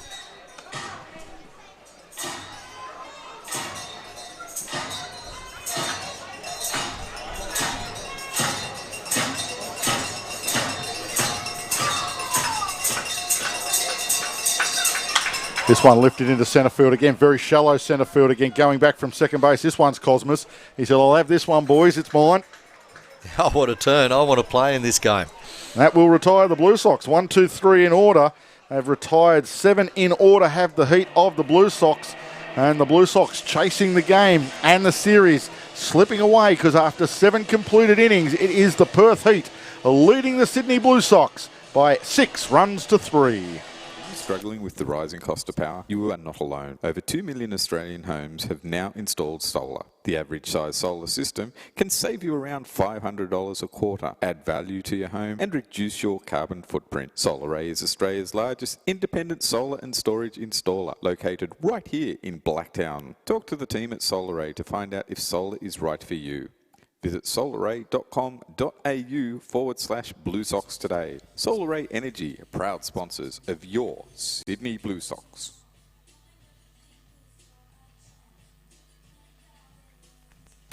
And welcome back to Blue Sox Stadium, where we will head to the top of the 8th inning, and the Blue Sox with their backs to the wall once again. And a change on the hill. We'll bring that pitching change in a moment. It's only one person with socks up around their thighs. It is Todd Van Steensel. It can only ever be Todd with it. Yeah, I was just checking because he did throw well last night.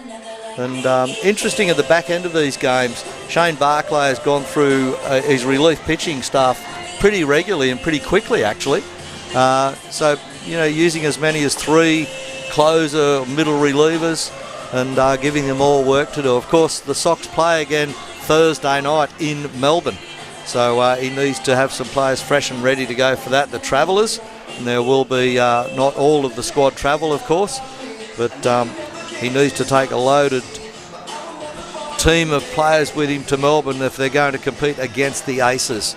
Of course, this weekend, it's been a tough weekend. Perth looking to get this series, and they're certainly holding their ground at the moment with a 3-run lead.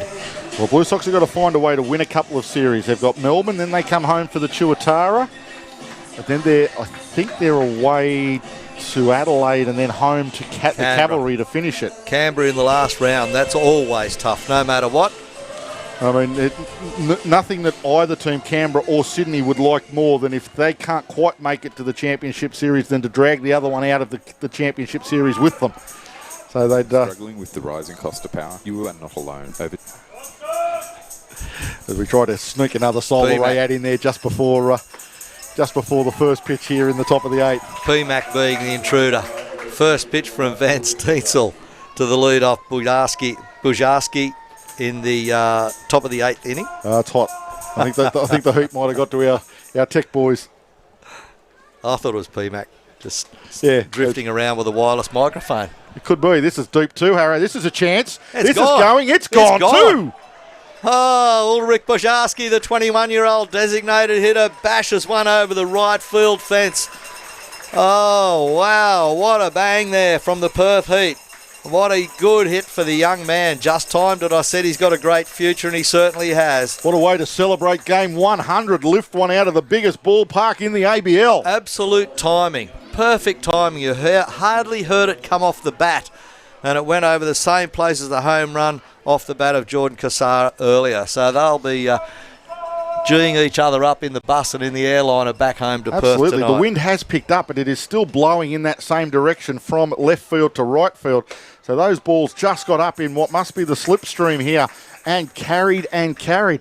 Didn't think off the bat that it was going to have enough legs, but halfway there was almost no doubt it was going to carry. Lead-off home run.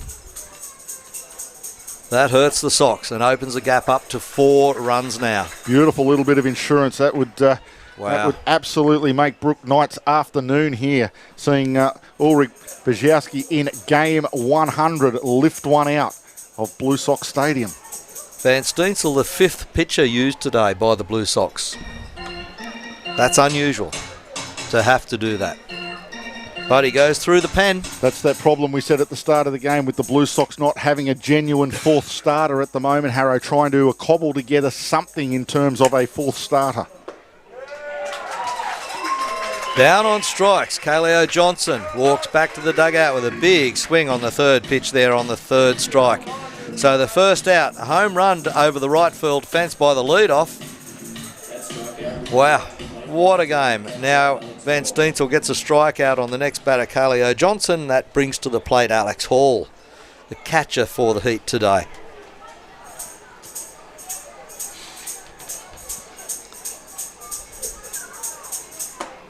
A big swing and a miss there for Hall. They all want to go deep, these guys. They all know where they want to go too. Hall, a left-hander, he was looking to go towards the flagpoles in right field as well.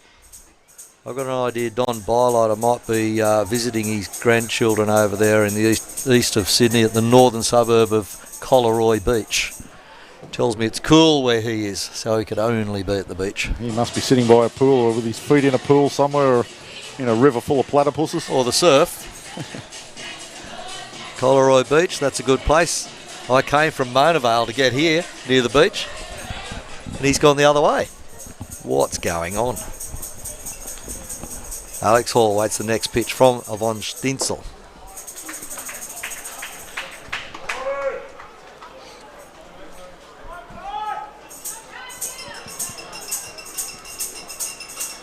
Wow, it's a battle here. 1 ball, 2 strikes on Hall. 1 out, 1 run scored. Perth have a 7-3 lead. With effectively 2 innings to play, they've got Sydney Blue Sox have 6 outs in which to get their runs.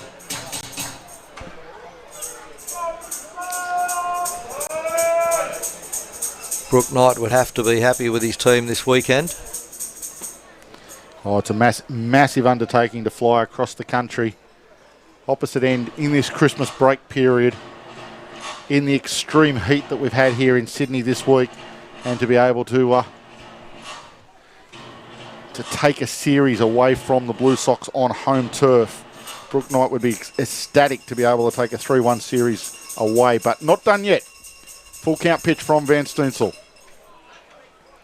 And walks. Alex Hall takes a walk up the line, so Perth have yet another runner on base. And the attack continues as we get to Jess Williams. Williams has had a good day out with a bat as well. 2 singles to the right field side. Foul fly to third base. A quick shout out to George, who is in Florida, and to Sig, who is back online, popped in to have a quick look. It's more heat haze today than it is smoke haze, Sig. There is still smoke in the air around Sydney, and it is a little bit of a contribution as this one ripped into right field by Williams. That's his 3rd hit that way. Probably should have played shift on him, but not to be. His 3rd hit to right field of the afternoon. All of a sudden, the Perth Heat have runners at first and second, and the Blue Sox staring down more runs. Strong left-handed hitter and no adjustment for him when he stepped in. So another single to 9. And another tailor-made situation for the skipper. Yep. Alex Hall advances to second base. We go back to the top of the order, Tim Kennelly. And he can make this hurt. He's had a single to 9, a double to 9, a walk, and a strikeout to start the day.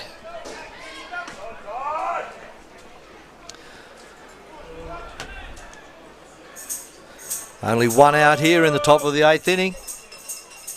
Do the Blue Sox have an answer for the Perth attack? High fly ball, centre field, underneath it. Campbell takes a great catch. Had it off the bat, read it well, charged in. Michael Campbell getting that all-important second out off the bat of Tim Kennelly.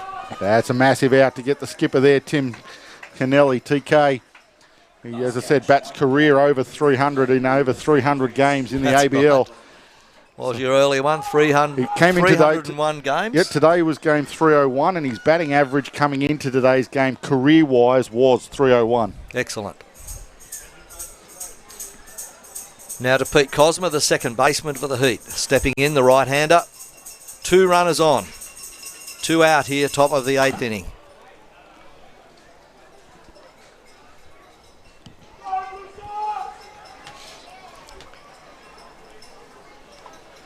Todd Van Steensel came in here at the top of the 8th. He's got those 2 outs so far. Gave up a bomb though. First batter, the lead-off, went after him. The Sox starting the day on the mound with Ryan Zimmerman, then to Tyrell Harris, Matt Marksbury, Luke Wilkins, and now Todd Van Steensel. 5 pitches through 8 innings. They're not done. More up throwing in the bullpen in case they are needed. Pitching coach himself has gone up to the bullpen. As this one gets away from Murphy, the runners will advance to third and second. Hall to third, Williams to second. 2 out. Both in scoring position. So the last thing the Sydney Blue Sox need is any more runs to cross the plate. 4 is a mountain as it is. Their only blessing at the moment is they've got 2 outs. But if Cosma gets one through, look out, danger time. So they need to get this out before any further damage is done to the scoreboard. That one gets through to right field. 2 runs will score. 2 will score. Williams has got fast wheels. There's no chance of getting him at the plate. And that one overthrown from right field to Michael Krause to the back net behind the catcher, behind home plate. Murphy didn't even move. That was just airmailed him. And Cosma stands at second base. A double to the right field side for Pete Cosma. Perth had 2 more runs to the scoreboard through Alex Hall crossing and Jess Williams, all driven in off the bat of Pete Cosma. What a whack. And that's just, it's almost over. That is game, set and match. Shane really. Barclay out here to relieve Todd Van Steensel. His afternoon will be done. 9 runs to 3, the scoreline. It is 9-3, and there is no way back for the Blue Sox from this one, I feel. You could just see in the body language, especially of Jack Murphy, when Krause threw that ball, Jack Murphy just turned his back on it. He turned his back on it and walked away because he knew it was going halfway up the back net. Yeah. And he knew that 4 was possibly gettable. 5 might have been a chance. Shane Barclay having a long chat out there with Todd Van Steensel. Not a 6. long chat. I know he's trying to get his pitches warmed up, but he might be going to leave him out there. They're He's going to basically leave him out heads there. together. I think you'll see him turn around and come out again soon, though. He may have still been checking to see if he was all right. I was going to say he might have been claiming that Todd hurt himself or did an injury, so he was going out to check and he didn't want it classed as a visit. He's got to do that before he goes out, though. He has to check with the umpire before going to the pitcher. So that will be a visit, no doubt whatsoever. And I think you might find Bucket come out again very, very soon, just giving the warm-up pitchers a little bit more opportunity. But, this could hurt. And it was the visit before Jordan Cassar. It seems to happen all the time, but this 1, 2, 3, 4 of this Perth lineup, it's as good a 1, 2, 3, 4 as we've ever seen in the ABL. They've just made it hurt all day, haven't they? All weekend, don't worry about all day. All weekend, those True. 1, 2, 3, 4 hitters, Kennelly, Cosma, Cassar and Glendenning, have just been lights out for the Perth Heat. You throw in some single game performances here and there. Holsizer, Boyarski, Johnson, Hall and Williams, especially in this game. Hall and Williams at the bottom of the lineup, giving them some production as well. And gee, they're going to be a tough team to beat.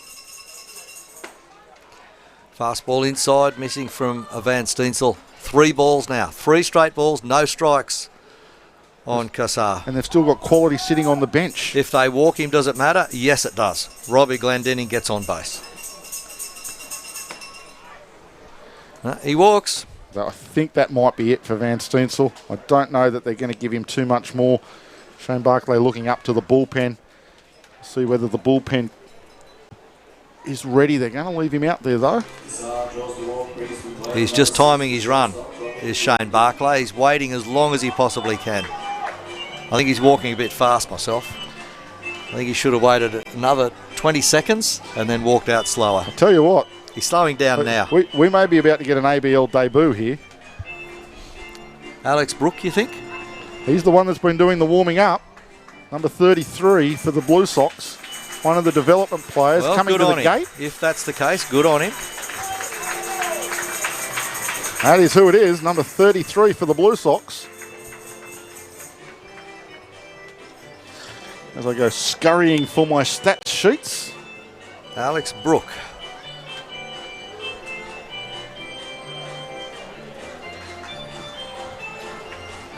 He's a young fella, isn't he? Well, let's hope he does well. Jack Murphy left alone to have a chat with him also. Just work on some signs. This is what I'm going to give you. Keep it simple. Let's just get an out.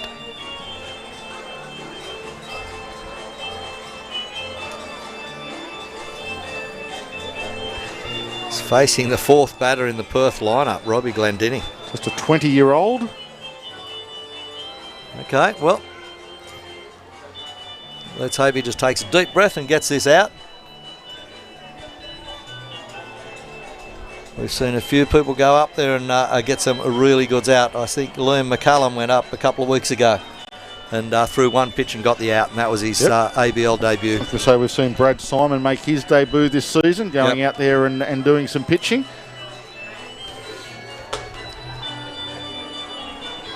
A little bit of pace on him, the young fella. From as the long as he's Cronulla relaxed. Sutherland Club. Good stuff. So he's effectively wearing the same colours. The second grade golden arm for the Cronulla Sutherland Baseball Club last season.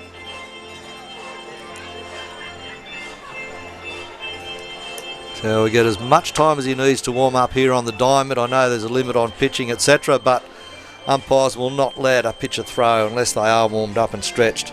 Nor will the pitching coaches apparently either. attended the Westfields Sports High that we have here in New South Wales. We have a sporting high school, and Alex apparently attended that. There's a sporting high school at Cronulla as well, also at Narrabeen in the north, and the Westfield here is, I think, around the Parramatta, central Sydney region. It's like the Illawong Marlins were his local club. There you go, yep.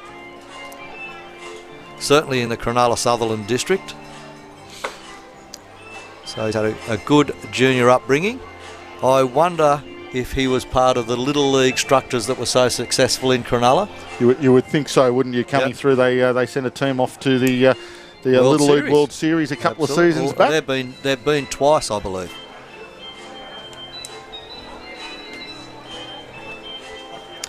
So we've got runners on base. Pete Cosma stands at second base. Jordan Kassar at first base. 2 runners on, 3 runs scored, 2 out here, top of the 8th inning, and Alex Brook on the mound for the Blue Sox, making his ABL debut. So at the plate, Robbie Glendinning. He's had a single to 8, a double to 9. You've been reminded not to forget the Hill Sports High. Oh, right. By Kim. He has had an education, hasn't he? And rips one foul over the right side, does Glendinning. Nothing like a trial by fire, is there? Throw him straight in against the hottest hitter in the ABL at the moment in Robbie Glendinning. He's got such good stats.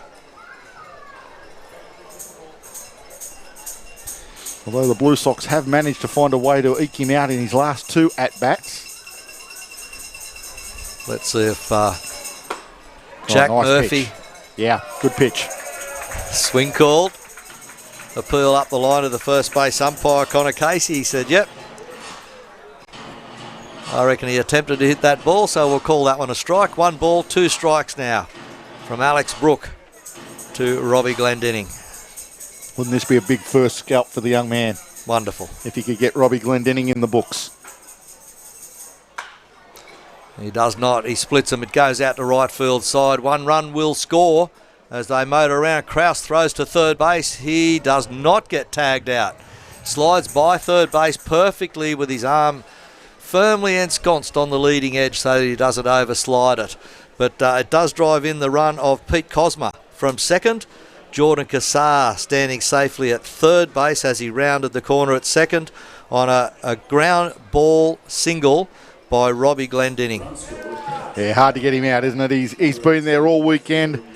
He doesn't try to hit the ball too hard. He just makes contact with the ball. He's a quality batter.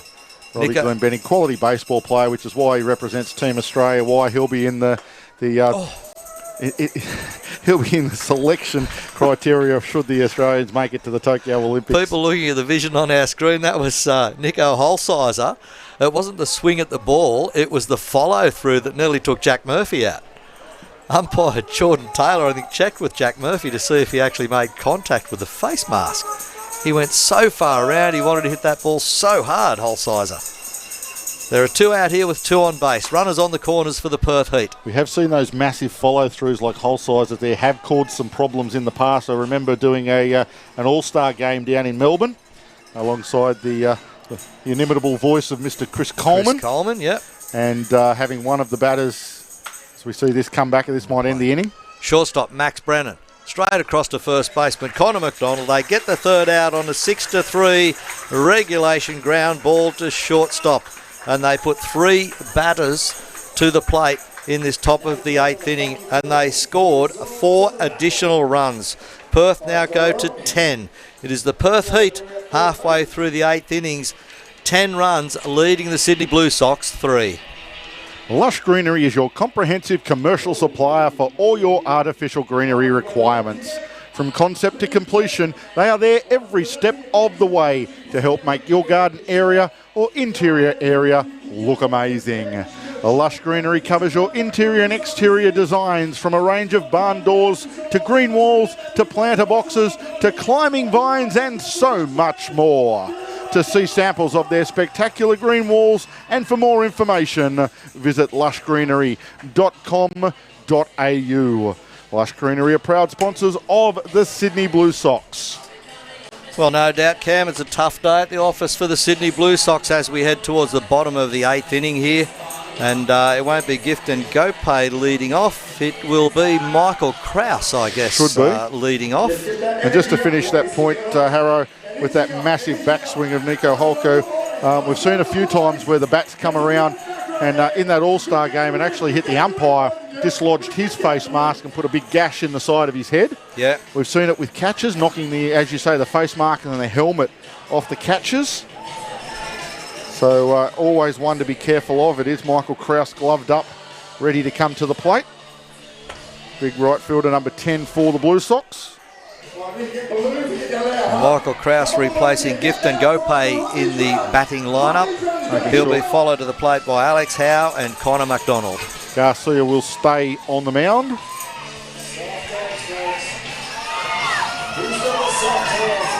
And Garcia came into the bottom of the 7th innings for Perth with a 1 out. So he's got 2 outs, Garcia. And remains on the mound, as Cam said, for the bottom of the 8th inning against the Blue Sox. And stepping in now, Michael Krause. Well, the sun's certainly breaking through and the cloud lifting, the heat haze lifting as the sun burns it off. It's just almost 10 minutes past 3 in the afternoon here at Blue Sox Stadium. Popped over the back of the grandstand and the Blue Sox dugout side.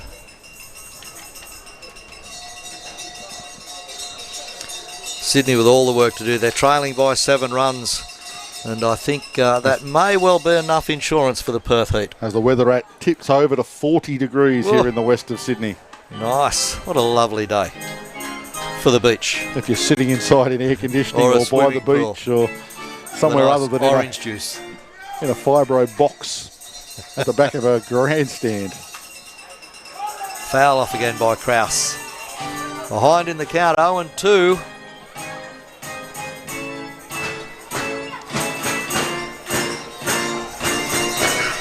Well, the only thing Sydney can do is attempt to hit themselves out of this hole.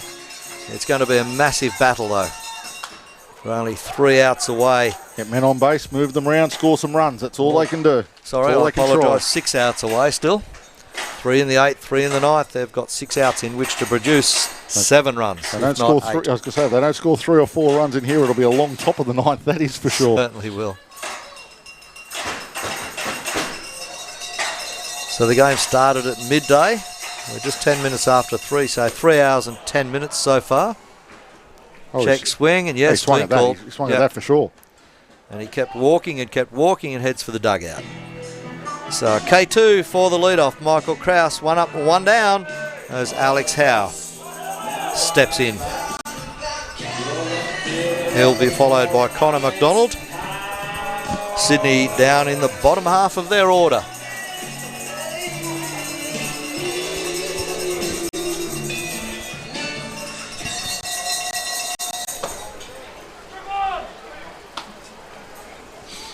At the end of this game, of course, the Perth Heat guys will be packing up fairly quickly and be looking to jump on their bus and get to the airport and get out of town here. So we won't be interviewing anybody on ground after the game. We're sure the Blue Sox players will not want to be interviewed. They'll want to pack up as well and start to cool off and shower down and get changed so they can freshen up, because it is, as we said, 40 degrees here Celsius. And the crowd, I think, will disperse pretty quickly as well. Some may still be seeking autographs, of course, after this 4-game series. The Blue Sox' next home game will be Thursday the 9th of January against the Lizards, the Auckland Tuatara, the ancient Lizards. The symbol of the 5-cent coin in New Zealand.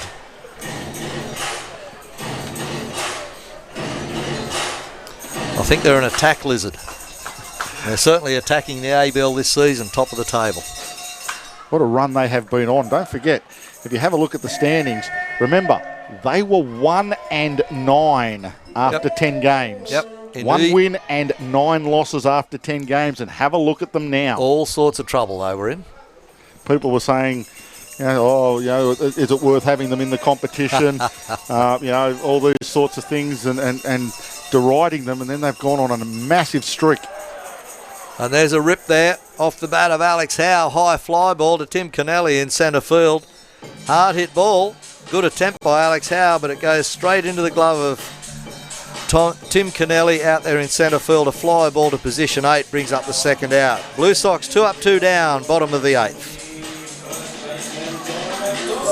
This game seemed to have slowed down a lot right in the middle stages. I did when the Blue Sox had to go through all these pitching changes. When the Perth Heat started to get on top, especially the 7th and 8th inning, absolutely has slowed down immensely. Perth have been on the charge. Sydney have just been on the defensive, trying to react to all the changes that have been made and unfortunately coming up short. Yeah, and they're on their 4th pitcher themselves. So the fans have had the benefit of seeing something like 10 pitches today. 6 from Sydney, 4 from Perth. 10 pitches on display in this midday game. McDonald has his opportunity. 2 balls, no strikes. The count on him at the moment from Garcia.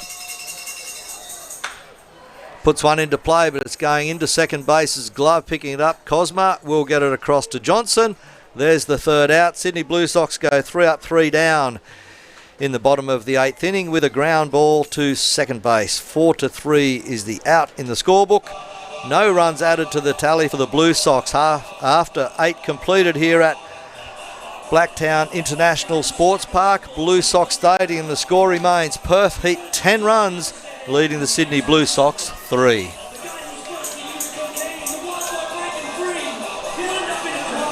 Design Choice brings every space to life with a design solution that is conceptually beautiful, practical, cost-efficient and durable for even the toughest commercial environments.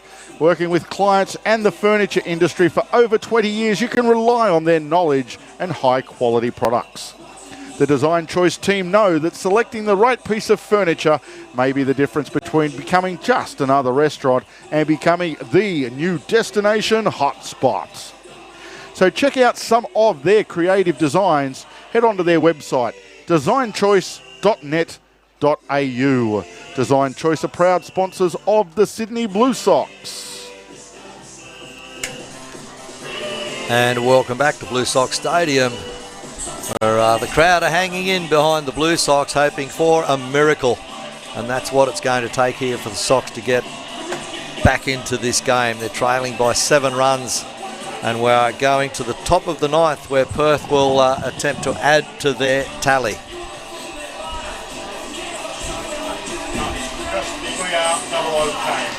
Right on the bottom of the list if you photograph it.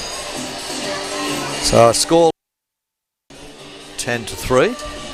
Yeah, young Alex Brooks still back out on the mound for the Blue Sox. They're going to let him go a little bit longer, which is good. He is there, yeah. In his debut.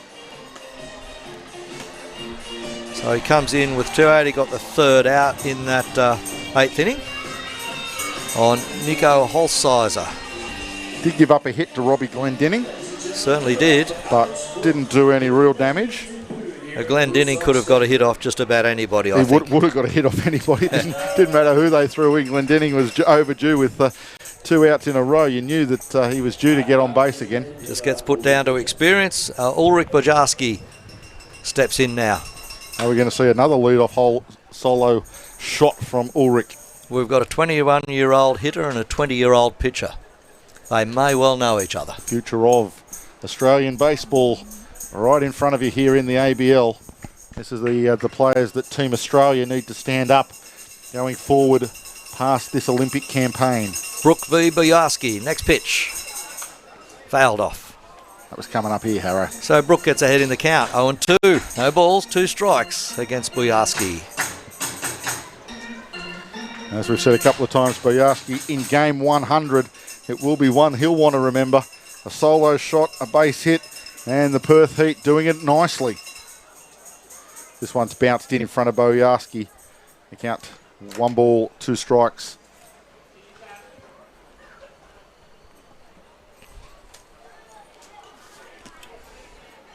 So Brook getting himself ready now, looking into Murphy to get those signs. And enjoying his first appearance on the hill there. Bojarski gets the one through, splits third and shortstop. ground ball to the left side to Alex Howefield. So a single to 7 for the designated hitter for the Perth Heat this afternoon. A runner on, the lead-off roll. And Bajarski gets on, and Kaleo Johnson comes to the plate behind him. Let's hope that Brooke can get these outs here and shut the game down. Certainly good experience for the young man. Nice ground ball double to do his confidence the world of good. Keeps it low in the zone, just misses downstairs. It's where you want to be to Kaleo Johnson, 0 for 4 this afternoon. 3 fly-outs and a strikeout. He'll be desperate to get a base hit. What can Brooke do to keep him away? Finds a called strike. Absolutely.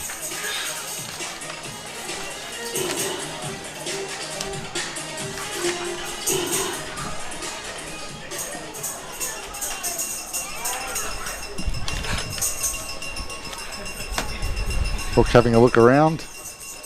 Just taking in the sights of the ballpark. It's good, actually. He's familiarising himself. He looks totally relaxed and confident out there. See if he can get an out on Johnson. It's the beauty of baseball, Harrow. It doesn't matter what ballpark you're at. The pitcher's plate is 60 feet, 6 inches away from home plate. Doesn't matter which ballpark in the world you're at. It's the same. Still the same. Yeah, the stands and the crowds may be different. It's all surroundings. The fields and everything may be different, but I can tell you that the pitcher's mound is still that exact same distance away, the pitcher's plate from home plate. I'll take this opportunity as well to thank all of our viewers over the series for tuning in, and for all those people that watch replays as well later on. Of course, on YouTube, these games stay on there, and you can review them anytime you like. Bat goes to the dugout. Gets the stats book. Coach not happy. Oh, we needed one. We hadn't had one for a couple of days. All those players on the fence, they ducked. They didn't tell anybody what was coming. An apology, I think. That's what's coming. Oh, no, he's gone to get the retrieve the bat, has Johnson. Yeah, he just wants to check the scratch marks on it. Offered him some pine tar. He said, no, I'm all right. It'll be right. Someone called out duck. I thought they're having it for lunch.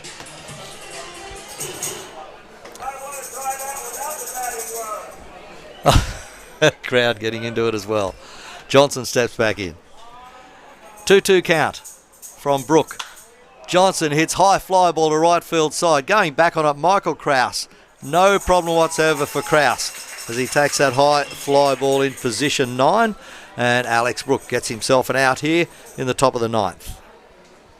1 out, 1 on base in the shape of Ulrich Bojarski. And that will bring to the plate Alex Hall for the Heat. Now you've got the productive part of the Heat lineup coming around again. Hall and Williams. Hall, 2 walks, a strikeout, a fly out, so he's gotten on base 50% of the time. Williams is 3 for 4 this afternoon, so he's going well. And then it goes round to the top of the order, and you've got the probably the best 4 in the league. There's a knockdown. Oh, McDonald, he can't find the ball. It was at his feet between his knees. Where Poor is it? thing. It's behind you. Wow. No, it's not. Where is it? It's behind you. He knocked it down. He jumped around looking. He got it, though, and got the out. And he had a bit of help there from Alex Brooke, who came across very smartly for a pitcher's cover, as he's well trained to do, and he pointed out where the ball was. So that's 2 outs now. Alex Hall out on a put out by first baseman Connor McDonald. Put out position 3 for the second out. A bit of hustle required there, but they got the out between them, and that brings Jess Williams to the plate. 2 out, top of the 9th. Runner. How hard would Alex Brooke have been yelling at Connor McDonald? It's under your feet. It's under you. Pick it up. Pick it up. A fun moment in baseball, but aren't they all fun moments in baseball? Of course, Ulrich Bojarski advanced to second on that play. Nothing worse than as a first baseman or a catcher, you knock one down. You've got a hard one at first base. You've knocked it down. You're sure it's to the left of you, and you swivel to the left and look, and it's not there. Between your feet. And then you swivel behind you, and it's not there, and you're thinking, my God, where did it end up? And everyone's yelling, get it, it's at your feet. You can't find it. You just cannot find it. So Williams, the 2-0 count now. 2 balls, no strikes on Jess Williams. Good experience for Alex Brooke. Oh, he pops one up. High fly ball. It goes centre or right field, centre or left field, centre field. Michael Campbell takes the catch and shuts down the attack from the Perth Heat. Pretty good inning that for Alex Brooke. Well, he gets 3 outs, 1 runner on, that's a good result for the young man, and he got one out in the top of the 8th innings as well. He got the third out and put one on base as well. So 4 outs and 2 on base, not bad stats for a rookie coming into the mound there this afternoon for his experience. Well, he can say that he got away without giving up any runs. Absolutely. So that'll be something a few of the pitchers this afternoon can't say, but he gets away with his inning and 1/3 without giving up any runs, and the Blue Sox. Perth don't add to the scoreboard. Blue Sox have got to score 7 runs to keep the game alive. It's 10-3 the scoreline. Perth Heat over the Blue Sox. Striding into what we call the Desperation Saloon. Last shot saloon with a large glass of desperation on the side. I make it that the Perth Heat have had 13 hits. I don't know what the scoreboard says. Yep, it says 13. It does. Yep, I can count. Is all that proves. No errors throughout the day. And left on base for Perth, I've got 8 runners, so I'm showing 8 left on base. And the problem for the Blue Sox this afternoon is in the hit column themselves. They've scored 3 runs, but they've scored them on 4 hits. Yeah. That has been the problem. They have not really been able to mount any offense. Once Trevor Frank got in the game, that was pretty much lights out for the Sydney Blue Sox. Frank was good, Schmidt was good, on to Garcia, who was good, and now they are going to go to Jorge Perez to finish things off. The pressure does not stop for the Blue Sox. Brooke Knight just making sure that the whole bullpen gets a bit of a work and nobody gets overworked. Jorge Perez to close things out. And the Blue Sox, just looking, that's certainly not Jack Murphy on the on-deck circle. That is Travis Bazzana. So Travis Bazzana will come in for a pinch hit.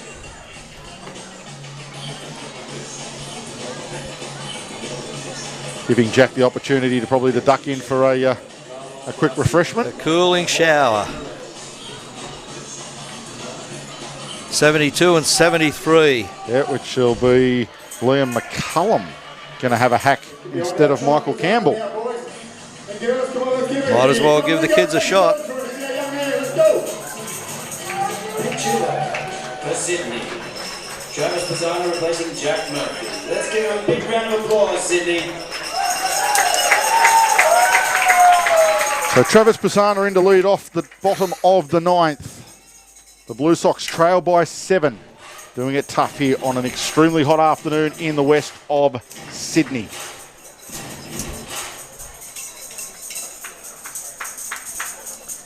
Swings and chops this one foul down the third base side of the batting cages. Down beside Duck Creek. On ball, 1 strike.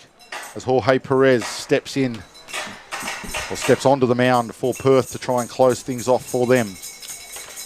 Bazzana's 1-1 pitch is chopped down to the first base line. It's going to stay fair. Kaleo Johnson will take it himself to the bag. And the Blue Sox lose 1 here in the bottom of 9. Bazzana gone on the unassisted out by Kaleo Johnson, the first baseman. That will bring number 73, Liam McCullum, to the plate for the Blue Sox, replacing Michael Campbell. But it does look like Max Brennan will hit in the next slot, so we might be out of replacements. Jalen Ray, the only other one listed here, and I didn't see him down there at all today either. Or is that him over there at that end of the dugout? Not sure, could be, but as it is, Liam McCullum going to get the at-bat. McCullum in there. Brandon will follow him. He's in the on-deck circle.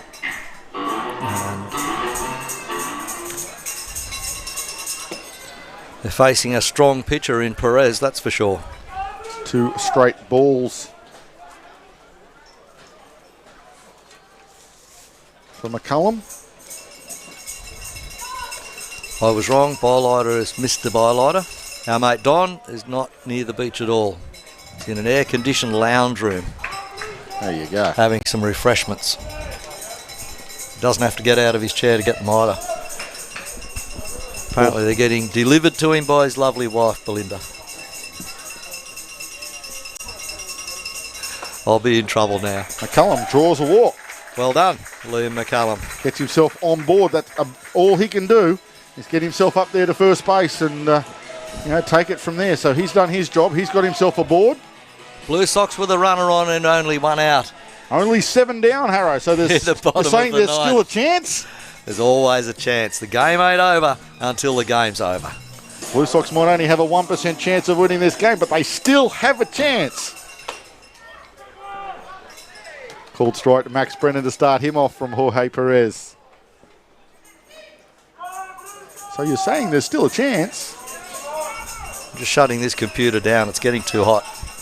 This one off the hands, possible double play ball. Cosma to Glendenning. Glendenning balances, throws it down, and that is the way to end the ball game, Perth Heat. They turn a twin killing, and that will end the game.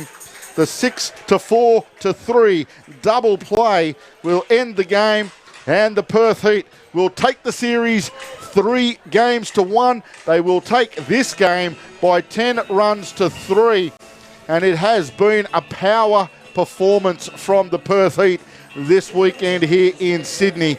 They have out-hit and they have out-pitched the Sydney Blue Sox, and they deserve their win. Far too good, the Perth Heat here for the Blue Sox in Game 4. 10 runs to 3 the final score there, and the series 3-1. Just reminding you that next week the Perth Heat will be home at Harley-Davidson Ballpark to take on the reigning premiers, the Brisbane Bandits. The Sydney Blue Sox, they will travel down the highway to Melbourne to take on the Melbourne Aces in Melbourne Ballpark. That is where they are next week. Series in Perth is going to be an absolute cracker.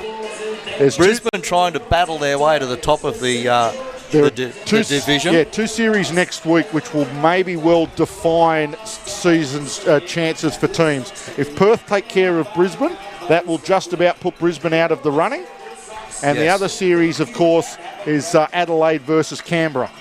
Adelaide on top of their division, Canberra fighting to hang on to second place right on the tail of the Tuatara. Yeah. That one could also well decide how those two teams wind up in their divisional playoffs going forward. But the Perth Heat series winners 3-1 over the Blue Sox. They take Game 4, 10 runs to 3. Game 1, they took by 5 runs to 3. Game 2, it was 5-2. The Blue Sox turned it around and won 8-4 in Game 3.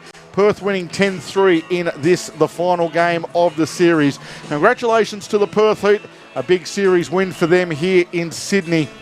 We're going to wrap things up. It is really hot out here in the west of Sydney. We want to thank everybody for tuning in, joining us online, whether you send us messages on Twitter, the SMS, or on the YouTube chat. Thank you so much. We hope that everyone has a safe and happy New Year's Eve wherever you may be celebrating it. Take care of one another. Take care of yourselves. There is much more baseball to be played next week. We will be back here on Thursday the 9th of January, when the Auckland Tuatara come to town. But on behalf of Paul Harrow-Harradine, myself, Oscar and Owen in the bunker, this is Big Cam Hickson saying Happy New Year, happy end of the decade. We start a new decade, 2020, in a couple of days' time. We hope you celebrate safely, sanely, and have a wonderful, wonderful time. We will see you when Blue Sox baseball returns again in a couple of weeks' time. And so from Blue Sox Stadium and Blue Sox TV, have a very, very happy New Year. We will see you at the ballpark next time around. Bye for now.